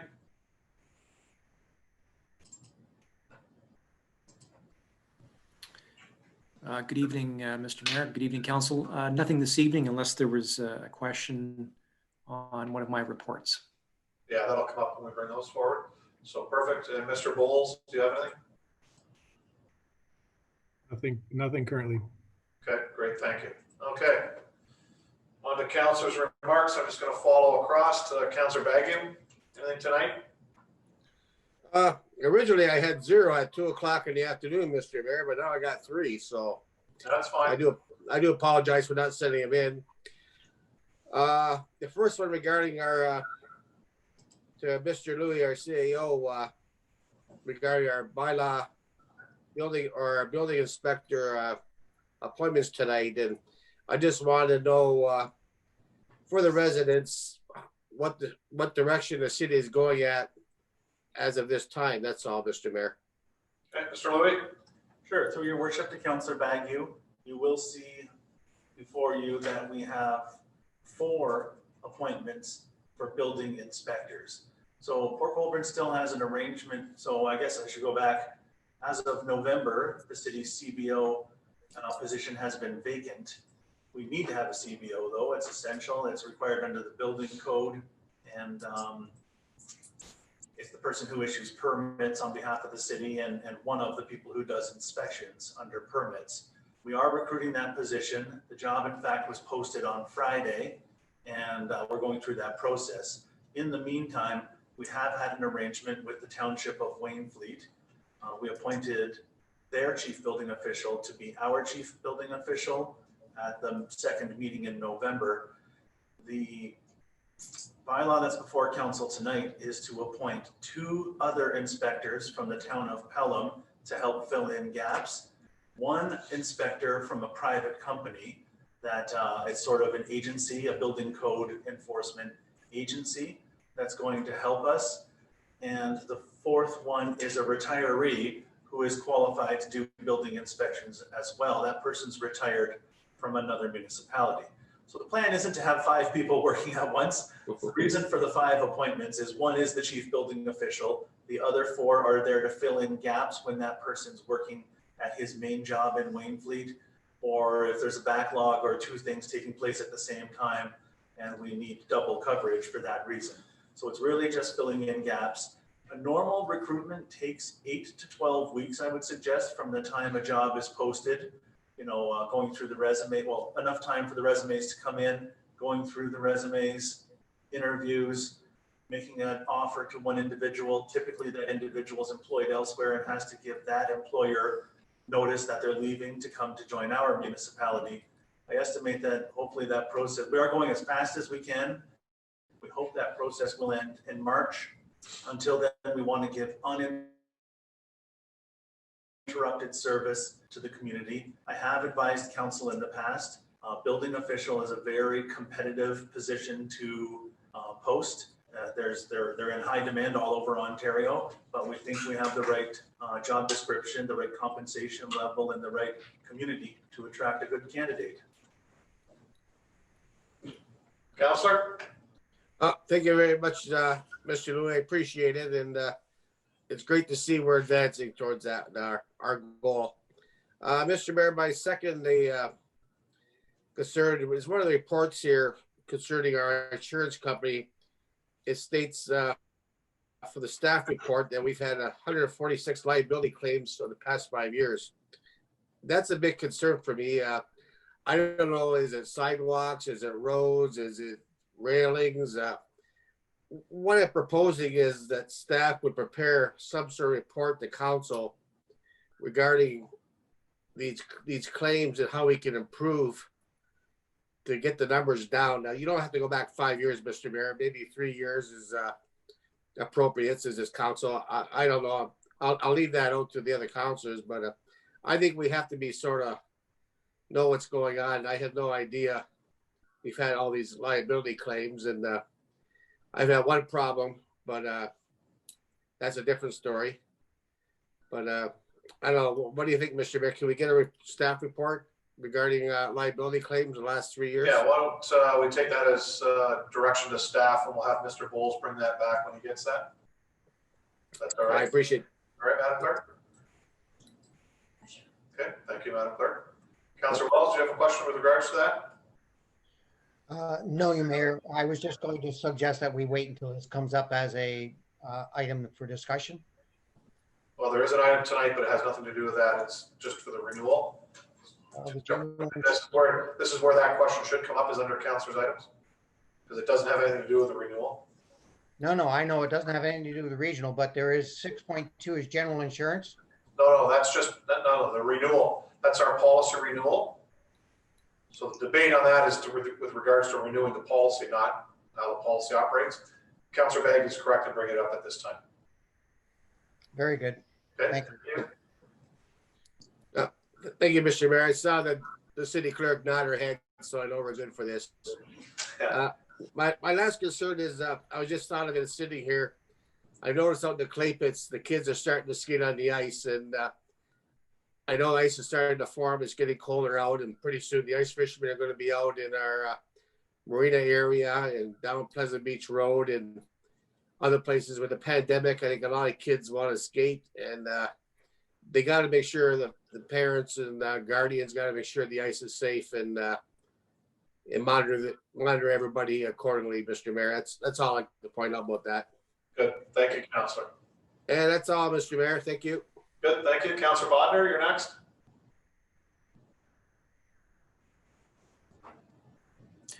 Thank you, Mr. Mayor. Through you to Steve Shapowski. Steve, I think this is your department, but I was just wondering about the ditching that's proposed for this year, and are we going to be doing it through the winter? Steve? Yes, through your worship to Councillor Bodner. We will not be completing roadside ditching through the winter. We do have ditching equipment that is rented. So once that equipment's rented within the spring and summer, that's when we'll initiate that program. But in regards to municipal drains, there will be work that's completed on the drains themselves. Okay. All right. Well, we'll talk. I'll call you tomorrow and we'll see what might be going on with a small little stretch of ditch. Thanks. Thank you, Councillor. Councillor Clayliff? Through Mr. Mayor I think to the CAO Louis. This has probably been solved already, but I was talking to, I was over at the Pie Guys yesterday having some coffee, and Rob mentioned to me that he's not getting any garbage pickup. Apparently, when the contract went out with the region, somehow that one block from Victoria to Victoria, oh, I got it written here, Victoria to Kent Street across the front of West was excluded from the contract. So rather than getting their garbage picked up every week, like everybody else in the business district is having happen, they're getting it every 2 weeks, which has become a real problem for them. I just wondered if you knew anything about it, can give me an update or what's happening with it. Mr. Louis? Yes, through your worship to Councillor Clayliff, I did hear the same complaint, concern through the BIA. Because I heard that, I was able to get staff in contact with the director at the region. Of course, waste management is regional. There's a director there who has been very helpful to the city. That's Catherine Habermill. And she advised that it was left off, that one block of West Street was left off the map of the downtown core, but has since been added back. Like, it should be added back in time for garbage day this week if it's Wednesday. Is garbage day Wednesday there? Yes. Yes, it is. Oh, that sounds great. I'll be happy to hear that.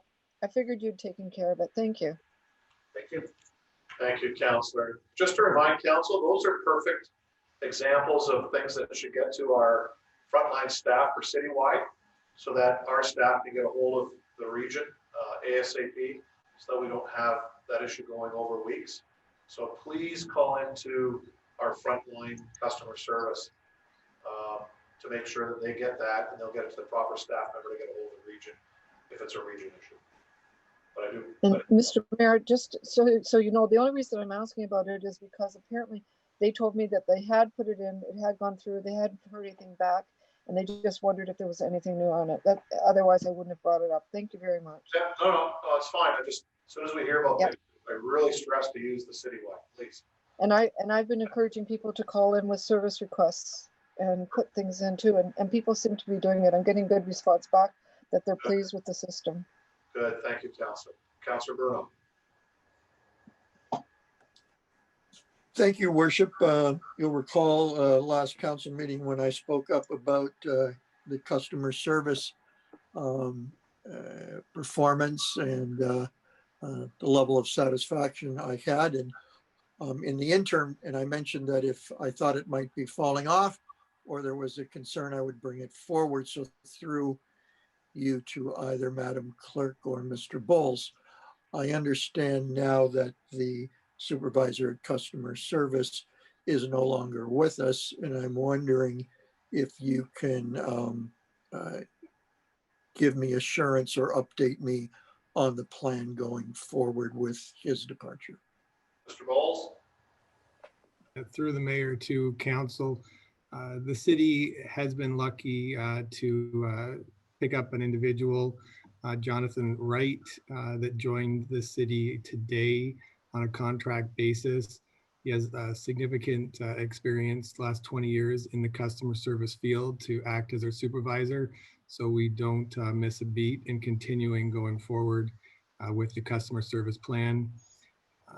With respect to maybe just walking back my comment, we won't miss a beat. We may miss a couple days in the transition, but we will pick it up really quick and keep on the trajectory that council expects. Thank you very much. Thank you, Mr. Mayor. Thank you very much, Mr. Bowles. That's very reassuring. A question that just actually I'll leverage off of Councillor Baguio's comment with respect to the appointment or the finding of a CBO. through you to Mr. Louis. Mr. Louis, I'm just wondering, you mentioned that in the last couple of weeks when things have been brought up about the CBO position, about, forgive me if I have the initials or acronym wrong, is it RIS, or it's a company that is picking up those services? And I'm wondering if in the search, has the city considered trying them on for size in the interim, and that we're sort of maybe spreading our risk and providing for coverage in a community our size that might have some peaks and valleys in building inspections? Sure. Through your worship to Councillor Bruno, RSM is the initials, I can't say if it's the initials of the person's name or what it is, but it's the initials of the company, RSM. And that is one of the 4 individuals that is before council today. At this juncture, we envision using that company for plans review. So that's making sure that a submitted building permit complies with the building code, that the design is, I guess, up to snuff engineering wise or architecture wise. And there will be a final sign off by a city staff person, but that initial review is going to help make sure that we are compliant with provincial rules about how much turnaround time there can be on a building permit application. We could also use that company to conduct inspections. In fact, we do have plans to use that company for inspections on the proposed condominium project in Port Colborne, because the demands on inspections are going to be very rapid. I guess there's going to be an importance because of the nature of construction there. It'll virtually be an on-site person. I mean, it's going to take a full-time person just for the inspections on that building. So that's a situation where we could use that code agency, a building code inspector from an agency. And of course, the cost of that isn't borne by the taxpayer or the building department, it's borne by the applicant. So the short answer is yes. I guess if I could, Mr. Mayor, I guess I was wondering though, could that firm be the CBO, or can at least they be invited to bid? Sure. So your worship to Councillor Bruno, I definitely can come back with information to council, either by email or reporting to next council meeting. They could act in the capacity of CBO. I just don't know if the value for money is there in terms of the hourly fee versus a salary for an employee. So I'll do some of that math and I'll bring back an answer to council. Thank you very much, Mr. Louis. That's excellent. Appreciate it. Thank you. Thank you, Councillor. Councillor Wells. Thank you, Mr. Mayor. I have 3 items. The first one is for Mr. Shapowski. It's in regards to the installation of the flashing speed limit sign on Miller Road. Very excellent. It's very obvious. And it looks to be like a permanent fixture right now. And so my question to him is, to Steve, is through you to Steve, is that that is not one of the typical portable flashing units that we've purchased, is it, Steve? Steve? Through your worship to Councillor Wells, that isn't one that we have purchased, but it is a regional owned one, and the region did install that one. You'll notice that it is more of a permanent style fixture. The ones that we will be ordering will actually have a harness on the back of them with a solar panel as well that can be transferred from hydro pole to hydro pole. So I'm not aware of the timelines that the region will be keeping that up, but it does look like it will be there for some time. Councillor? Thanks, Steve. And I didn't realize it was a region's installation. And I noticed there was only one put up on Miller Road. And that was at the southern end. There's none at the northern end. Do you know if they have any intentions of installing those on any other roads? Steve? Through your worship to Councillor Wells, I can definitely find that out, and we can report back to council to let council know of their plans to install any other ones within the city. And as well, Steve, do you know what the justification was for just putting that one flashing sign up in that particular location? Steve?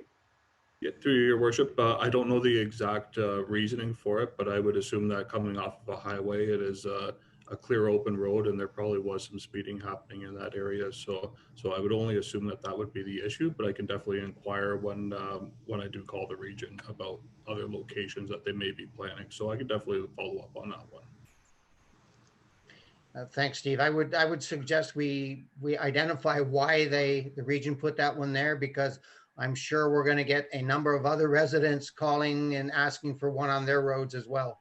So such as Brookfield Road and Wilhelm Road. And so just to be prepared, it would be nice to know why it was put up there and if any more are going to go up. Thanks, Steve. My second issue through you, Mr. Mayor, to Dan. It's in regards to the site alteration or landscaping or site modifications that has been occurring at 5525 Highway 3 East, and that's at the corner of Pleasant Beach Road and the highway. It's in regards to the amount of drag out that's coming off of that came off that site and the amount of fill that was brought into that site from outside of Port Colborne. I would just like to know from Dan if that was an approved site modification or alteration, and if there were any provisions within those within the applications for that modification for the cleanup of the road, because the Pleasant Beach Road down to Shirkston Beach Road was littered with mud, and I think one of our staff members went out to see that. And it was also went from Pleasant Beach Road down Shirkston Road all the way to Empire Road and then back out to the highway. So the question to Dan is, was all of that approved? Was it, were there any requirements for the owner to clean the roads? Mr. Aquilino? Through you, Mr. Mayor, to Councilor Wells. First question answer is that no site alteration approval has been given. I have made bylaw enforcement aware of the complaint. Bylaw staff is going to be looking into that matter and reviewing what the actual bylaw says and what is allowable, and have regard to the moratorium that council put in place. So bylaw enforcement is currently looking into the matter. Councilor? Thank you, Dan. My last question or issue is again directed toward Dan. It's in regards to break wall construction that's occurring at both sides of the end of Weaver Road. And the question there is, there's been significant addition to the beach area there of stone for supporting the heavy equipment that's going down there. I was just wondering if that road allowance modifications that are being done have been approved by our building department, and if they are going to be remediated once the work has been done there. Mr. Aquilino? Through Mr. Mayor to Councilor Wells, I'm not aware of the situation. When it comes to any work within our right-of-ways, that is the responsibility of the Department of Engineering and Operations. So I can't comment any further to that. I'm unaware of what is occurring. Chris? Through you, Mr. Mayor, I spoke to the supervisor of roads just this afternoon. He was aware and will ensure that the road right-of-way is put back to its original form. Okay, thank you. Councilor? Just to add to that, Chris, there's been some very deep rutting along the west side of the intersection where Weaver Road meets Kalali Street. That may need a little bit of work as well, just to level it off such that any bicycles or motorcycles or anything that's using the side of the road doesn't get caught in the rutting up that's there. Through you, Mr. Mayor, we'll make note of that and take care of it. Thank you. Thank you. Okay, Councilor, you're all set? All done. Thank you. Thank you, Councilor Wells. Councilor Dance, anything? Yeah, just one small item there. I had asked for a sign along Canal Bank there on Main Street. We've got 2 one-way signs, but no road sign there. EMS, fire. I mean, we like to think we know our town, but we do have visitors. If we could look into that, that's directed towards Steve. I'm sorry. Okay. You're talking about street name sign? Correct, okay. Okay, Mr. Shabowski, you got that? Okay, thank you. Councilor Demery? Thank you, Mr. Mayor. Just one question again, and this is year number 10 that I'm going to be asking about this, but we're coming back to 72 Nickel again. So I just wonder if we could possibly have a council update on what is going on with the property, whether or not it's met the orders that's been put in place. Certainly does require cleaning up again, but I just want to stay on this because a lot of the property around there has been sold or is being sold. And we don't want to send the wrong message to new developers coming in. We want to make sure that whatever they put in there has got to be nice. And you know, if we're going to allow the 72 Nickel to stay the way it is, it sends the wrong message. Okay, thank you, Councilor. Mr. Louis, you can bring that back to councilors in an email.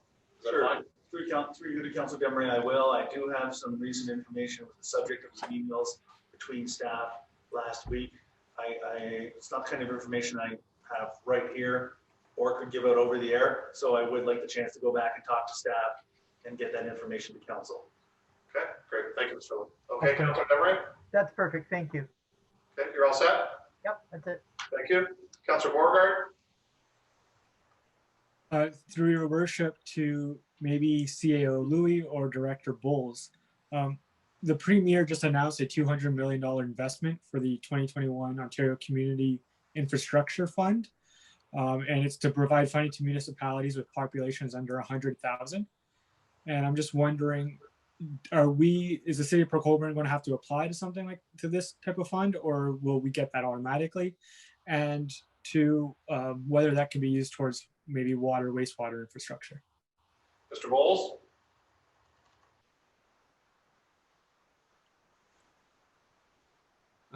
Through the mayor to council, that announcement that came out, I may have to look into. We did have the opportunity and we did apply recently for a grant for approximately $200,000 that came through a similar type of fund. We worked in conjunction with Public Works and Economic and Development to put forward that grant application.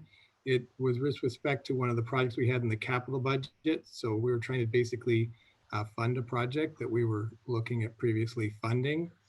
It was with respect to the one of the trails that we had in the capital budget.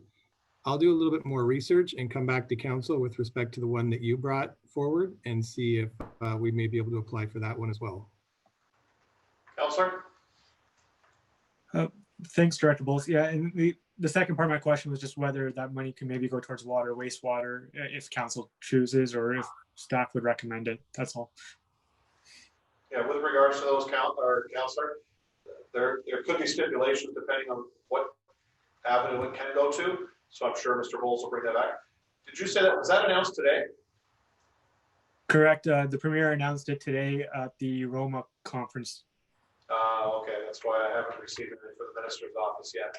Usually gets announced and then we get an email sent to the city hall here with regards to what kind of avenue that funding can go towards. So I'll check in a minute on my email here and let you know. But okay, are you all set? Okay, thank you, Councillor. So we're now on to consider item 15, consideration of items requiring separate discussion. We are starting with item 6.1.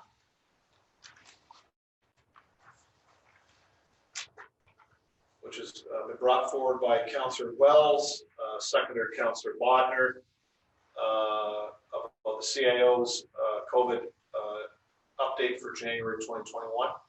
Councillor Wells. Thank you, Mr. Mayor. Through you to Mr. Louis. I was just wondering, Scott, if you could identify or quantify what the financial impact for COVID was on the city for 2020. I'm going to turn that to Brian, I think. Yep, go ahead. No, if you could turn it to Brian. Could Brian do that? Yeah. So, for your worship to Councillor Councillor Wells, that is a very good question, and it's a financial one. And in order to avoid saying the wrong one, I'm going to ask on Director Bowles. He is working on our year-end financials from 2020, and he might have that figure prepared, or he might still be working on it. Through the mayor to council, we are closing down the financial statements for the year.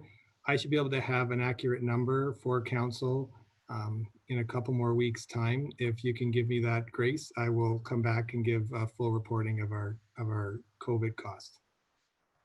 Councillor? That's great. Thanks, Brian. A further question to this one was that, and I believe this could be Scott, because it's not a financial one. So through you, your worship, to Scott, have there been any charges laid in Port Colborne related to COVID that you're aware of? Your worship, to Councillor Wells, up until at least the turn of the 2020 to 2021, there were no charges laid. The city's enforcement officers are very much working on, were up until then, working on a education and information basis. A lot of the complaints, so we get some complaints that we are following up on. Some of them are they're all investigated. Some of them are proven to have an explanation. Sometimes we have a overzealous complainant who isn't aware of the rules and reports an infraction that is determined in fact not to be an infraction.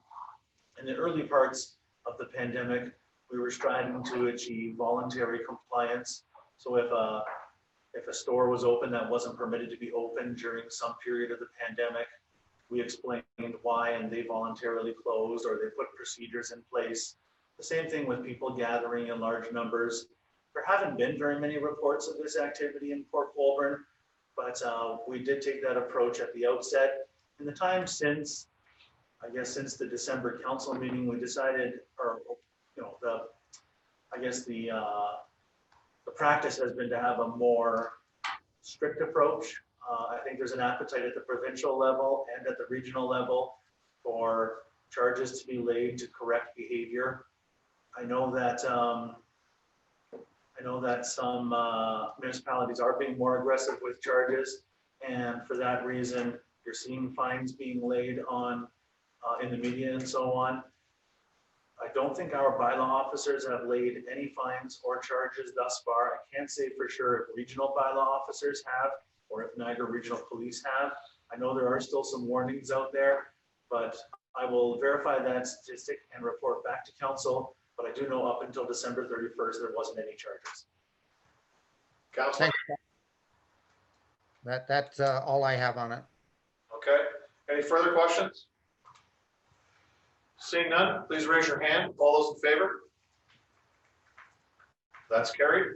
Thank you, Councillor. Item 6.2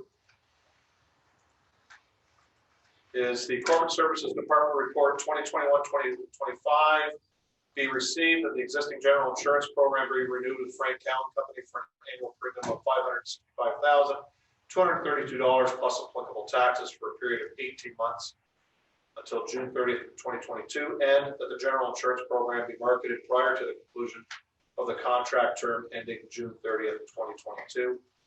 I have that moved by Councillor Wells, seconded by Councillor Bagu. Councillor Wells. Thank you, Your Worship.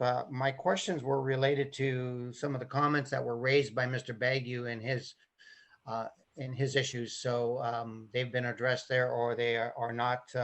They'll be addressed at a later time. Okay, thank you. Councillor Bagu, questions? No. Thank you, Mr. Mayor. One question, what are the options as direct staff to also look at another offer before the March 31st deadline? Maybe to Director Bowles. Can we get another estimate before that date realistically, Mr. Bowles? Mr. Bowles? Through the mayor to council, and I believe Tim is on board with me here too to answer any questions. I believe it's possible, but it would be a real stretch. The other, I think, recommendation or comment that I'd have with respect to that we mentioned in the report and I think I said during the budget process, is sometimes when you're in a difficult situation, you don't necessarily do yourself any additional favors by going out. And I think I used the specific words in the budget process. When your house is on fire, you don't go and buy house insurance. And one of the complexities that we've had in this difficult insurance environment is the COVID situation that's ongoing, as well as our claims experience has made it a difficult insurance environment for us, as well as other municipalities, which we've identified with increases up to 43% at some municipalities locally. So for that reason, we don't recommend going out, but perhaps Tim may be able to help add a little more color with some of the complexities with going out in the next 2 months. McAvoy?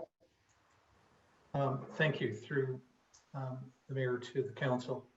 The only thing I would add to that is that what we're seeing in the marketplace right now, which is a pretty tough market, is that we're not getting the usual people responding to the RFPs, the request for proposals. And we've sort of limited ourselves. The second point I'd like to make, I guess, is that December 31st, January 1st, that's when about 85% of municipalities renew. If we can get through to midway through the year, it might not be the greatest for budget purposes, and maybe Brian could speak to that. But the one thing that it will do, it will give us a lot more options and proponents giving us bids. It also gets us out away from what the current situation is right now. And if you talk to any of the insurance providers around, they'll tell you that we have clients that we're delivering tens of thousands of dollars of premium, and they're not even open, but they have no choice but to take it. It's the market is not great. It's as simple as that. Oh, c'est dommage. Mr. Bowles, anything further? I appreciate. Okay, Mr. Bagu or Councilor Bagu? Thank you, Mr. Mayor. Just a comment, one final comment. I think it was last July, one of our councilors, Councilor Bruno, actually brought up at a council meeting for the staff to look into looking at insurance rates and also banks. And that was pre-budget. So I'm just wondering why, because we actually wasn't direction of staff, I took it as understanding as a direction of staff, but I think it was just a suggestion. But I am somewhat disappointed that that never was followed up in that, but I'm glad to see it will be followed up at the end of this 18 months, Mr. Mayor. Thank you. Thank you, Councilor. Council, any further questions? Councilor Bruno. Thank you, Your Worship. Some of the answers that were given by Director Bowles and Mr. McAvoy were quite insightful. I didn't know, and this is just, pitching something from left field. Is there any history or practice where with liability insurance, municipalities partner to go out for a bid, or is the risk too high for that? Mr. Bowles? Yeah, through the mayor to council, I think that's an excellent question. That is something that at a very high level and at very initial stages with no guarantee, but has come up amongst the area treasurers recently to discuss the possibility of how our insurance programs work and how potentially partnering up or not partnering up on that case may or may not work for municipalities. So potentially there is more to come, and it is no doubt with the 18 months that we have recommended in this report does give us that opportunity to have some conversations with other municipalities to see if that may be of benefit. I do come from a background where we did have shared insurance policies amongst similar institutions, and that did work very well for us. So perhaps more to come, and I'll certainly update council once we have a little traction if we can get some on that. Okay, thank you, Mr. Bowles. Councilor Bruno? Thank you. And just to follow up again on Councilor Bagu, yes, that was me that brought forward banking. And I'm wondering if that is less COVID related, and when we could have an update on doing that in terms of going to the market, or if you're working on that to Mr. Bowles. Yeah, I'll have you send Mr. Bowles an email because that really doesn't have anything to do with the insurance that's on the table. So please email him and ask him that question. Thanks, Counselor. I know what you're asking. I'm sure he can get you an answer. Thanks. Any further questions on the insurance policy? Seeing none, all in favor, please raise your hand. Opposed? It's carried. Thank you, Council. On to item 6.4, our Engineering and Operations Department Report 2021-2024 be received that the current asphalt resurfacing contract number 2015 road resurfacing with Rankin Construction Inc. be extended for an additional 2 years. That is moved by Councillor Wells, I have seconder Councillor Bodner, and also there is a conflict that Councillor Beauregard brought up earlier. Councillor Wells, I'll start with you. Thank you, Your Worship. I have one question to start with. That would go to Mr. Shapowski because Director Kalamoto was not with us at the time. So maybe Steve, do you last year's asphalt program? It's my understanding that some asphalt ended up at the contractor's site and they were not approved to receive that material. Is that not correct? Mr. Shapowski? Through you, Your Worship, to Councillor Wells, not that I'm aware of from our project. Okay. All right, fair enough. Following from that, Steve, can the council receive from you or from the operations department the list of roads and the schedule for the resurfacing that I understand it's tentative, the potential schedule for the roads to be for resurfacing and work so that we can be prepared should we get any questions in regards to the resurfacing or what's happening on our road from our constituents? Mr. Shapowski? Yes, through Your Worship, to Councillor Wells, we can definitely do that, and we will have that to you before we implement any works. We're just fine-tuning a few details right now to make sure that the list is accurate, and then we'll provide it to all of council. Okay, great. Thank you, Councillor. That's it. Thank you. Good. Any further questions, Council? Seeing none, all in favor, please raise your hand. Opposed? That's carried.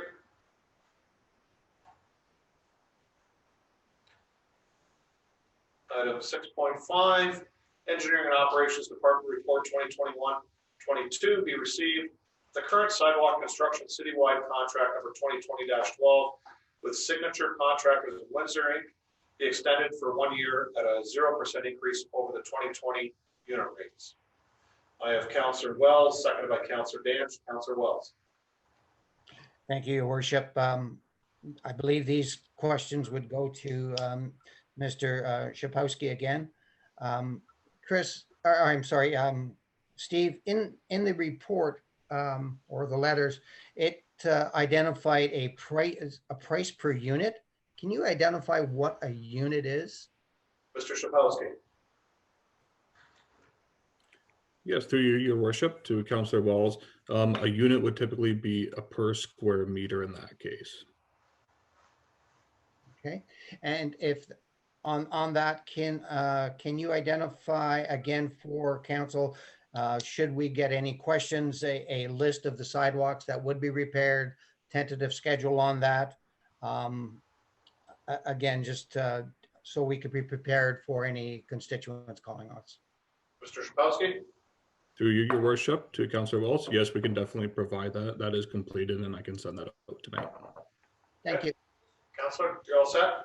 I'm set. Good. Thank you, Councillor Wells. Councillor Danch. Thank you so much. Steve, I just wanted you to add one address to that. I looked at the list and it's fairly extensive, but 172 Neff, they've had a asphalt sidewalk for 2-3 years there. It's only one unit. So we should try to add that unit to our repair. I know you said you were extended, but see what you can do for me, please. Mr. Shapowski? Through you, your worship, to Councillor Dans, we'll definitely take a look at the location and see what we can do. Okay, thank you. Councillor Quayle.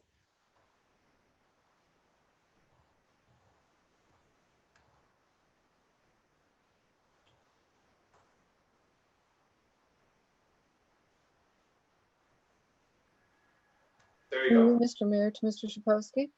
Just a quick question. I haven't had a chance. I haven't looked at the list yet, but I am assuming that the Clarence Street piece is going to be on for the sidewalks. I'm assuming this is the same company who did the Stanley Street sidewalks last year. They turned out great, and I just want to make sure.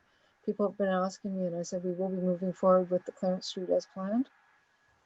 Staff? Yeah, through you, your worship, to Councillor Kalalev. So we don't have Clarence Street on the list this year.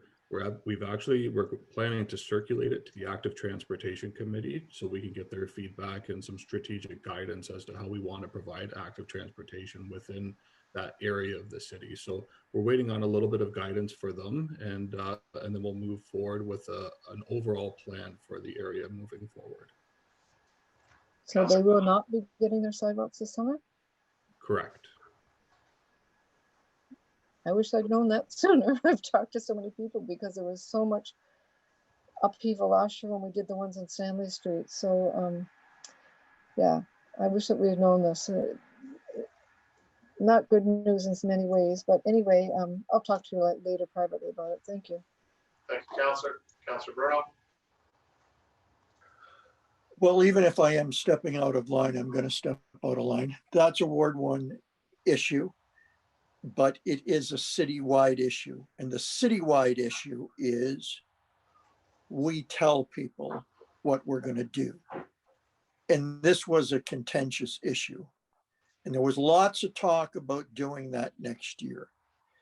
And I think if we want to have credibility with the citizens out there, given the fact of what happened in the last proposal, I would ask that engineering go back and with Mr. Bowles or Mr. Louis to see if we can fulfill that promise and find the funds. If we have the firm in town at a 0 increase, I would make the secondary argument that at a 0 increase year over year, if there was a time to do a project, just like when money's cheap, the other best time is when there's no increase. So I don't know, Mr. Mayor, if I need the support of council or if staff could come back with that. I just think this is more fundamental to us as a council and as a statement than it is about just being a ward issue on a particular street. Thank you. I'm going to go to the CAO. Sure, through your worship to Councillor Bruno, and I guess by osmosis to Councillor Kalalev. I don't want to let Councillor Kalalev go from this meeting knowing that, thinking that I let this one slip past the goalie. I identified this issue. I recall that promise being made to the councillors of the ward when this report was actually written, and this issue isn't really germane to the awarding of the contract. This is more of an infrastructure issue. When this report was going forward, I actually requested a meeting with Steve and the new director, Chris, and I highlighted this as a potential question from council and as an issue that needs to be addressed. At that meeting, the new director, Chris, had some thoughts. I don't want to put him on the spot and make him share those thoughts during the council meeting unless he's comfortable doing that. So maybe the best path forward is, unless Chris wants to maybe tell us a path forward, either a ward meeting with the director, myself, and the 2 council members, or a staff report, which Councillor Bruno has sort of requested as a way of getting this issue back in front of council at the interest of both ward councillors, because I think it is an important issue, and I think it is an historic promise that was maybe made by previous staff. I don't want to go out too far on a limb, but maybe that promise wasn't made in good faith. So, Mr. Kawamoto? Through you, Mr. Mayor, as the councillor mentioned, active transportation, and sorry, as the manager mentioned also, active transportation is a citywide thing, and looking at a active transportation master plan may be the best use of time to take a look at the need for what is needed in that area, along with the connectedness of the entire neighborhood. Okay. Councilor Bruno? I appreciate both those comments, and I think that's why I like Mr. Louis' idea of coming back with something wholesome and seeing if it can be done, and speaking to the ward councilors, certainly in the first instant would be my desire. Thank you. Okay, Councilor Clale? Through you, Mr. Mayor, I'd like to thank Councilor Bruno for the support on this. You have no idea how difficult that situation was. We were there daily. These were promises that were made in the past. We had some changes that had to be done. We got the community on board.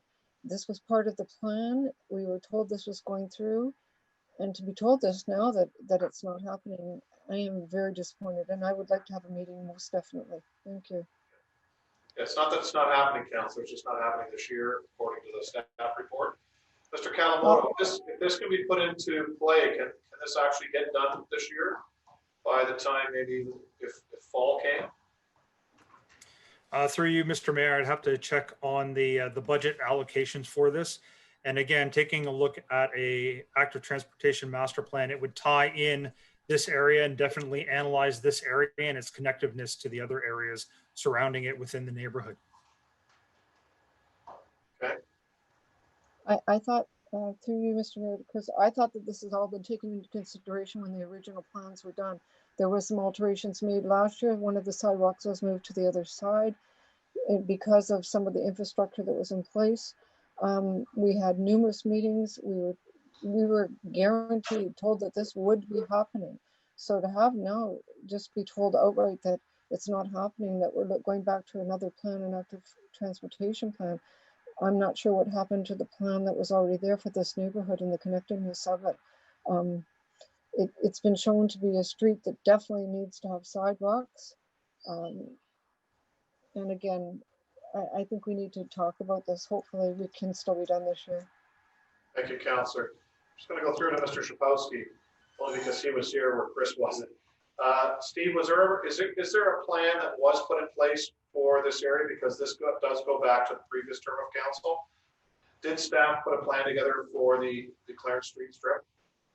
Yep, to you, your worship. So there was investigative work done to see where the best route would be, whether it would be Clarence Street or Stanley Street. So there was a mock-up of Clarence Street, which would depict, essentially give us an idea of how much the cost would be or how feasible it would be. At that, the choice was actually to move to Stanley Street, which was the more connected route or easiest way that fit into our budget to be able to accommodate the connectiveness of the actual area. So the choice was to move with Stanley Street, but there were preliminary plans that were drawn up for the purposes of investigating the area. Okay, thank you. Councilor Baggio? You're all set? Yep. No, thank you, Mr. Mayor. I think we did Stanley Street because it was cheaper than Clarence Street last year. That was the bottom line, I think, Mr. Mayor, that I was told by a former employee. Anyways, my question is the active committee even meeting with this COVID? The transportation committee, are they even meeting? Councilor Demeray? Thank you, Mr. Mayor. Just to Councilor Baggio's question, the Active Transportation Committee is not meeting, but it is really important that this area be looked at with respect to active transportation. That is a very important thing. But it could be done by staff. They're fully aware of all the active transportation requirements. They could certainly do that and meet with the ward councilors, sit down and bang out something that works for everyone. But the committee, unfortunately, isn't able to meet. And if they were, I think they would be getting on this quite quickly because it is a very important piece. Okay, thank you, Councilor. Councillor Baggy, does that answer your question? Yes, Mr. Mayor, and I do support Councillor Bruno and Councillor Clearly that we get a staff report with the ward councillors and stuff, a meeting. I really greatly appreciate it. Thank you, Mr. Mayor. Thank you, Mr. Baggy. If I can take that as an amendment to the motion. Councillor Bruno, if you want to move that, and I'll get Councillor Claylock to second it. Thank you, Mr. Mayor. So moved. Okay, so that we ask staff to, through the CAO's office, to meet with the two ward councillors, myself, and Chris and Steve with regards to this project, and then come back to us with a further report before what time, Mr. CAO? I'd like a timeline on this. So Chris can't have in person meetings until after February 1st, so. We can do Zoom to start though. Okay. Are we looking at? Second meeting in February? So can we say this can come back to us in March? Sure. Okay, council, we'll have this come back to us in March. Chris, over Zoom with Steve and us, is that fine, you two? We should have some preliminary information for council in March. Okay? Yes, Mr. Mayor. Councillor Baggio, Councillor Playlick, is that fine? Okay. So this is an amendment to have staff meet with the two ward councillors, myself, led by Mr. Louis, and an interim report be brought back in March. Any questions to that? Seeing none, all in favor, raise their hand. That's carried. Thank you. Now to the motion as amended. Any further questions? Seeing none, all in favor, please raise your hand. That's carried. Thank you.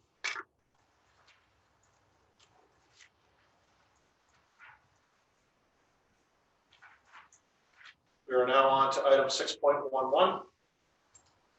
That the city enters into an agreement of purchase and sale with the Landscape Depot Niagara Falls Limited for $230,000.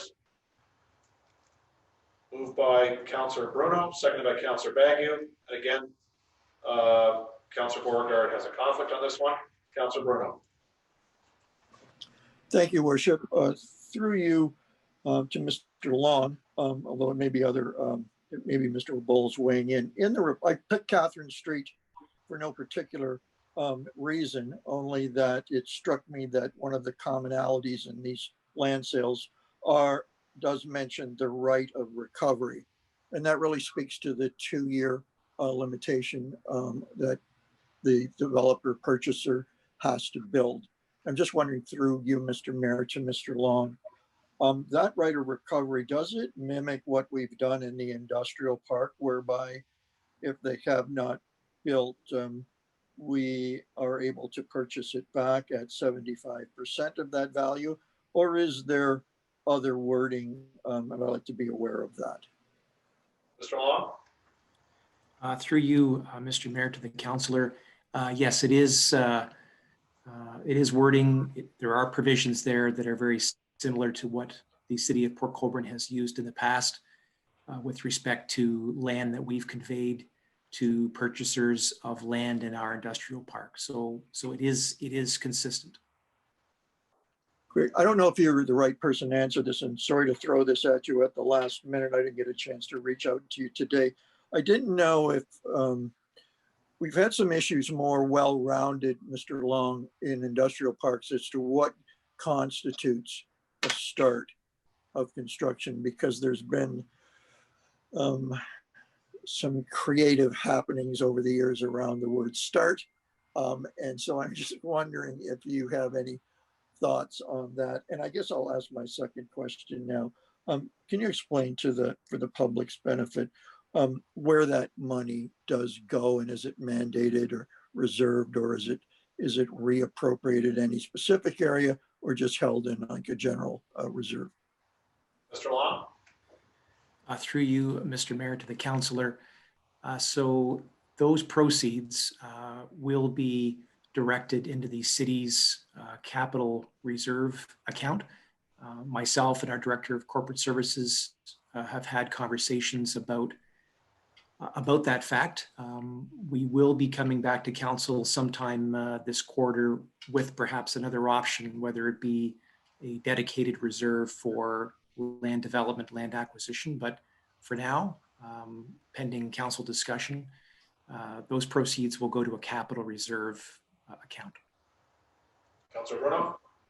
Thank you. And again, this is unfair, so you may have to consult with others about if we can get some tighter language, or what is the language surrounding start building within 2 years. I won't expect that tonight, but if we could come back with that to us. Thank you. Thank you, Mr. Mayor. Thank you. Mr. Lamy, you can bring that back? Yes. Good, thank you. Any further questions on this one? I had Councilor Baggy. He's fine, okay? I got one question, Mr. Mayor. Oh, sorry. I had a hard time reading this report on the discussion part. Says the purchaser's name was changed to Landscape Depot. I just want confirmation that it's the same person that offered the first time, just the business name changed, but it's the same person that we're selling the property to, if I'm correct, Mr. Mayor. Mr. Long? Yes, through you, Mr. Mayor, to Councillor Begu. Yes, I did reach out to the purchasers of the Catherine Street property to confirm that their intention for the property was to construct some sort of residential unit. And they confirmed that that they would be, and there was a name change that they went through. So they approached us to change the name of the company that would hold title to the property, but still the same group, same people, just a different business name. Yeah. Okay, Councilor? Yeah. Thank you, Mr. Mayor. For transparency, somebody might read it wrong and take the wrong impression, Mr. Mayor. Thank you. Thank you, Councilor. Any further questions? All those in favor, please raise your hand. That's carried.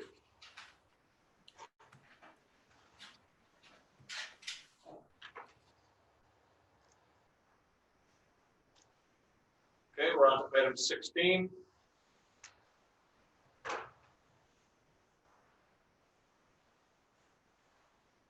(16.1). I have Councilor Bruno. This is your motion. I'll go to you, Councilor Bruno. Thank you, Mr. Mayor. Maybe I copied that down wrong. I thought, are we on the Environmental Advisory Committee one that I had sent in? I think that was 7.1. That was dealt with earlier. Okay, I'd asked for it to be lifted. Yes, we did lift it. Nobody asked a question. All right, I must have missed that. Sorry about that.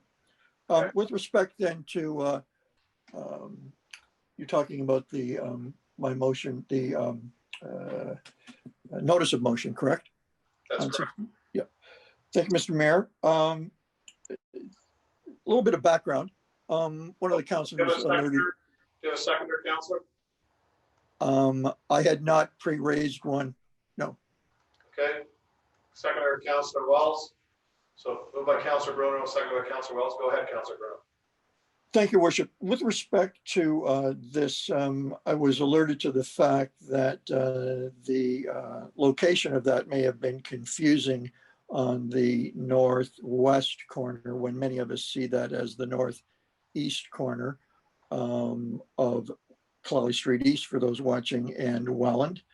I think the reason of that was the orientation of looking at that, I guess I'll call it the piece of land between Fontaine Transport and the rear yard of Janet Street.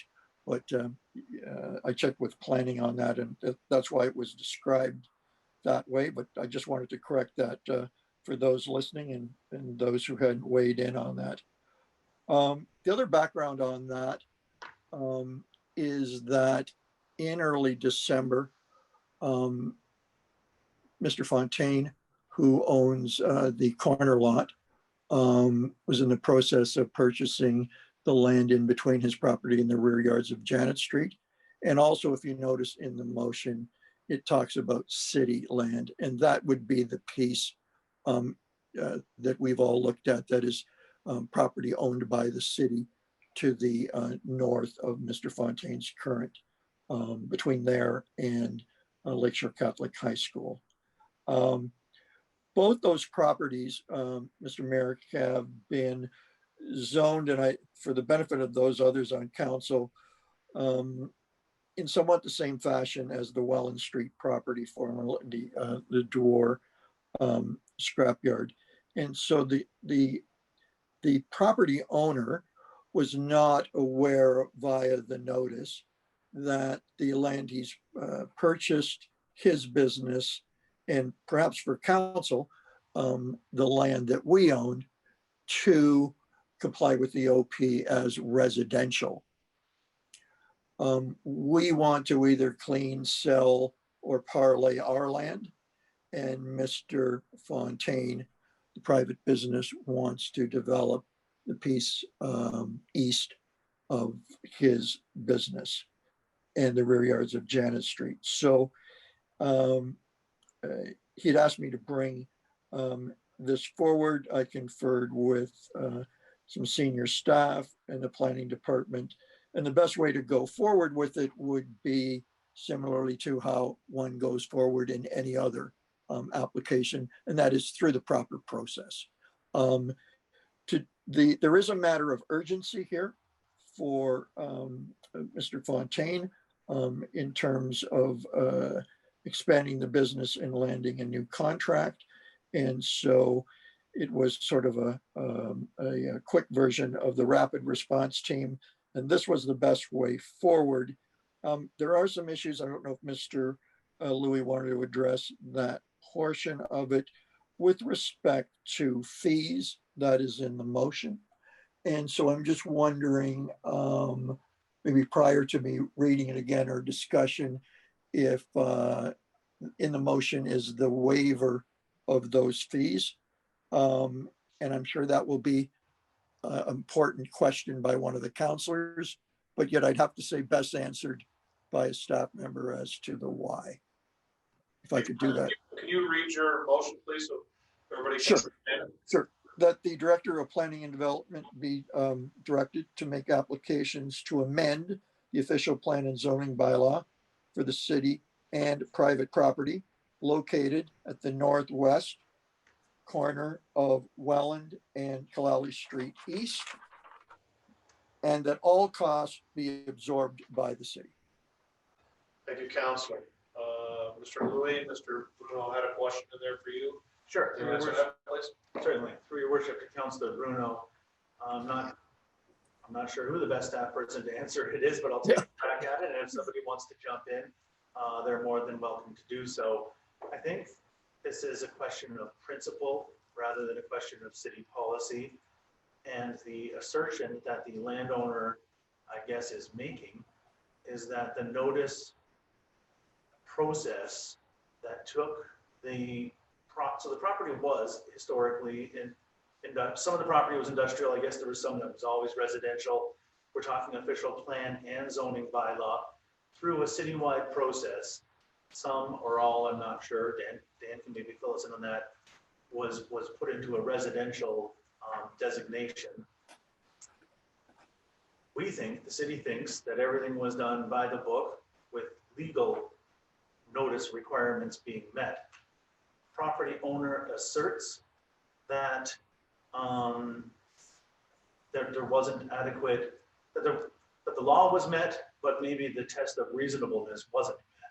So in one person's opinion, not reasonable amounts of notice, but not, like when I say reasonable, I mean by feel, not by law. Didn't feel reasonable. I would suggest that council has two choices. I mean, one choice is to say, no, we are standing behind. If you're entitled to pursue, if you feel you have damages, you could go the legal route and bring action against the city to have a judgment awarded, through a judge or through a court action. Sometimes it's not the most savory thing to turn around to our residents, our businesses, our employers and say, sue us, because it's a confrontational approach. The other option is if we have planning meetings, if there's no incremental cost to the city of resetting something that council determines, and I'm not here to debate the merits of the planning designation. That would be up to council to make that determination on the advice of planning staff. But if council determines that it's it bears merit to go ahead and revert back. Council could do it as its own process without incurring any incremental cost, which really negates the need for full cost recovery, if that makes sense. So it's a question of the principle of if you want to put some perceived wrong right. I think that's the end of my answer, but I can answer more if there's follow-up questions. Okay, thank you, Mr. Lee. Councilor Bruno? Yes, I couldn't have said it better. Thank you. Okay. You're all set? I'm all set, sir. Okay, other questions? Councilor Bagg. Thank you, Mr. Mayor. If this motion is approved, does it go through the whole public process too? The public has input, like the neighbors on Janet Street, where they have a public meeting also, Mr. Mayor? Mr. Aquilino? Through Mr. Mayor to Councilor Bagu, if the resolution is granted to this evening, what we will do is give notice in the paper of the applications for the official plan change and the zoning bylaw change as well. Councilor? Good enough for me, Mr. Mayor. Thank you. Thank you. Councilor Demaray? Thank you, Mr. Mayor. Through you, I would like to say that I can certainly support what Councillor Bruno is asking for here. It appears that there have been a few little glitches like this in the system and that we do need to correct them. I'm in favor of doing that and helping this one business move along and making things even better. So I do support it. Thank you. Great, thank you, Councilor. Councilor Clayliff?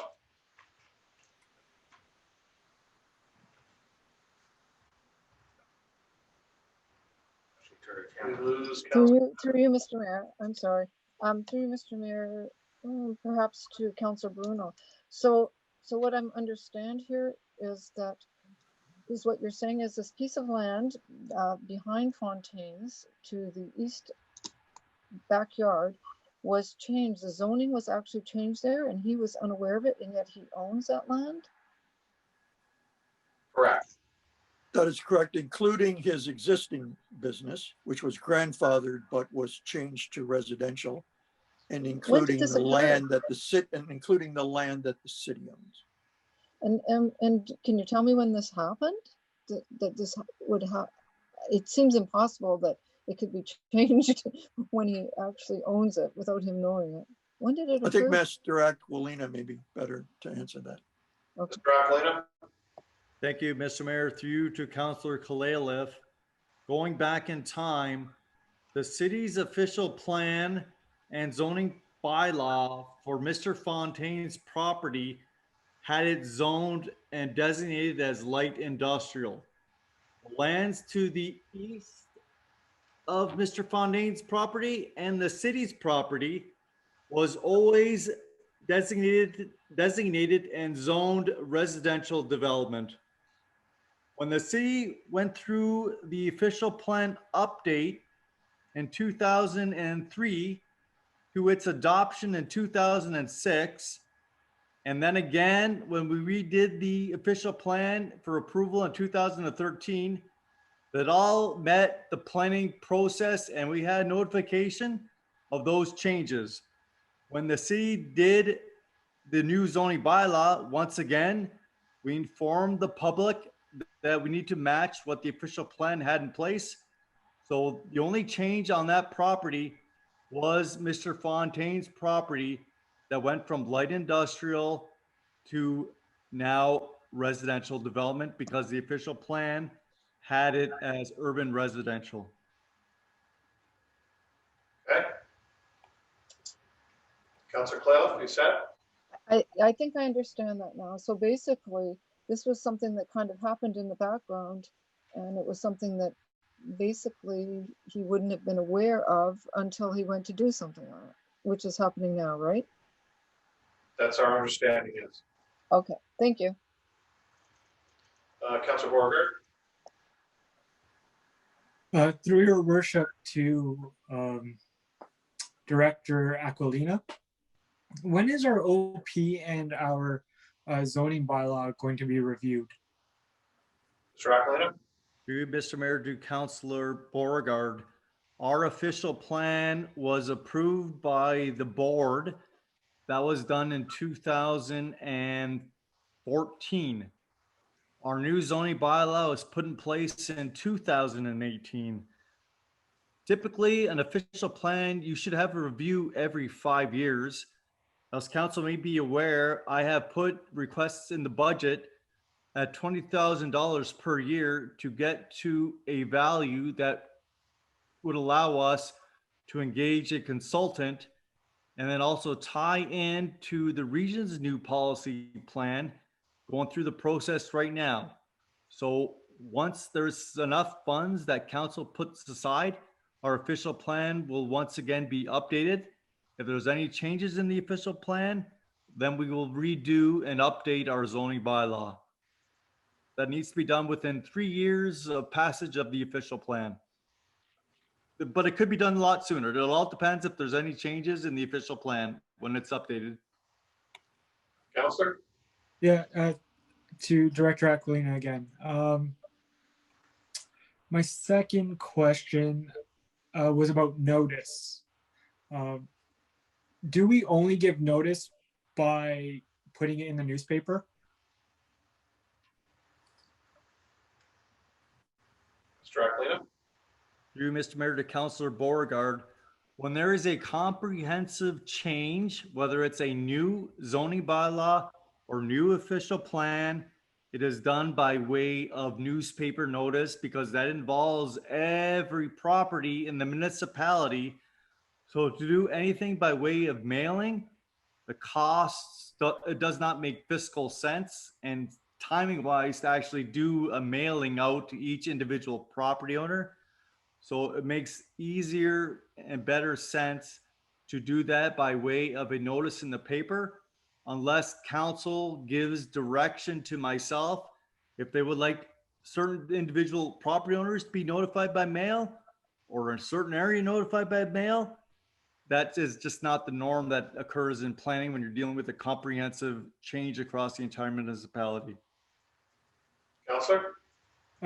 Okay, yeah, that makes sense when you're looking at the general, when you're all of Port Colborne, it would be difficult and costly to do, as you say. So all I would like to end with just saying that I support Councillor Bruno's motion. Thanks. Okay, thank you, Counselor. Any further questions? Counselor Cleo? After hearing this explanation, I'm better understand it, especially since Fontaine's is light industrial. That's the type of development we would want to see there. So it makes sense to me to also switch the piece beside to the north of them as well, back to the light industrial, because I can't imagine that there would be any kind of residential going there at the moment. So I too would support this move. Thank you. Thank you, Counselor. Any further questions? Seeing none, all in favor, please raise your hand. That's carried. Thank you, Counselor Bruno. Item 17, notices of motion. Are there any notices of motion this evening, Council? Seeing none. Item 18, there are no minutes of any boards, committees, or commissions. Madam Clerk, we are on the bylaws. We have bylaws 19.1 through to 19.11. If I could have Councillors Wells and Councillor Danch move those. Is there any questions to any of the any specific bylaw? Seeing none, all in favor, please raise your hand. That's carried. And just back, oh, sorry, Councillor Beauregard. Through your worship, I had a conflict on some of those bylaws due to the earlier. Yes, based on what you said earlier. Yeah, so Madam Clerk will make sure that that's all included in the minutes. Okay. Okay, yeah, I just want that to be on record. Thank you. No problem. And just back to your earlier question, the announcement today was in regard to the Ontario Community Investment Fund. It's just that the announcement was that this fund will be continuing, and it's formula based. So we get an automatic amount each year. Mr. Bowles, do you know what our OCIF was for 2020?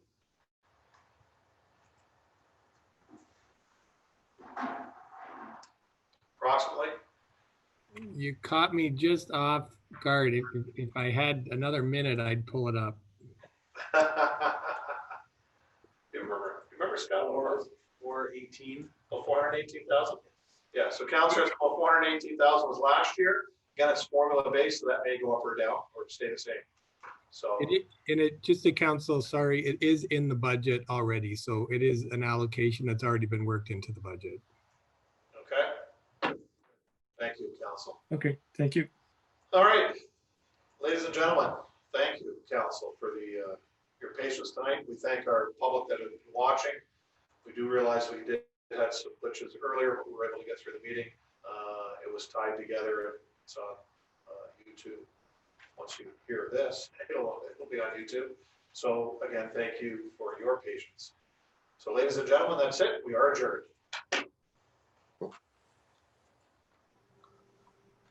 Night, everyone. See ya. Yeah.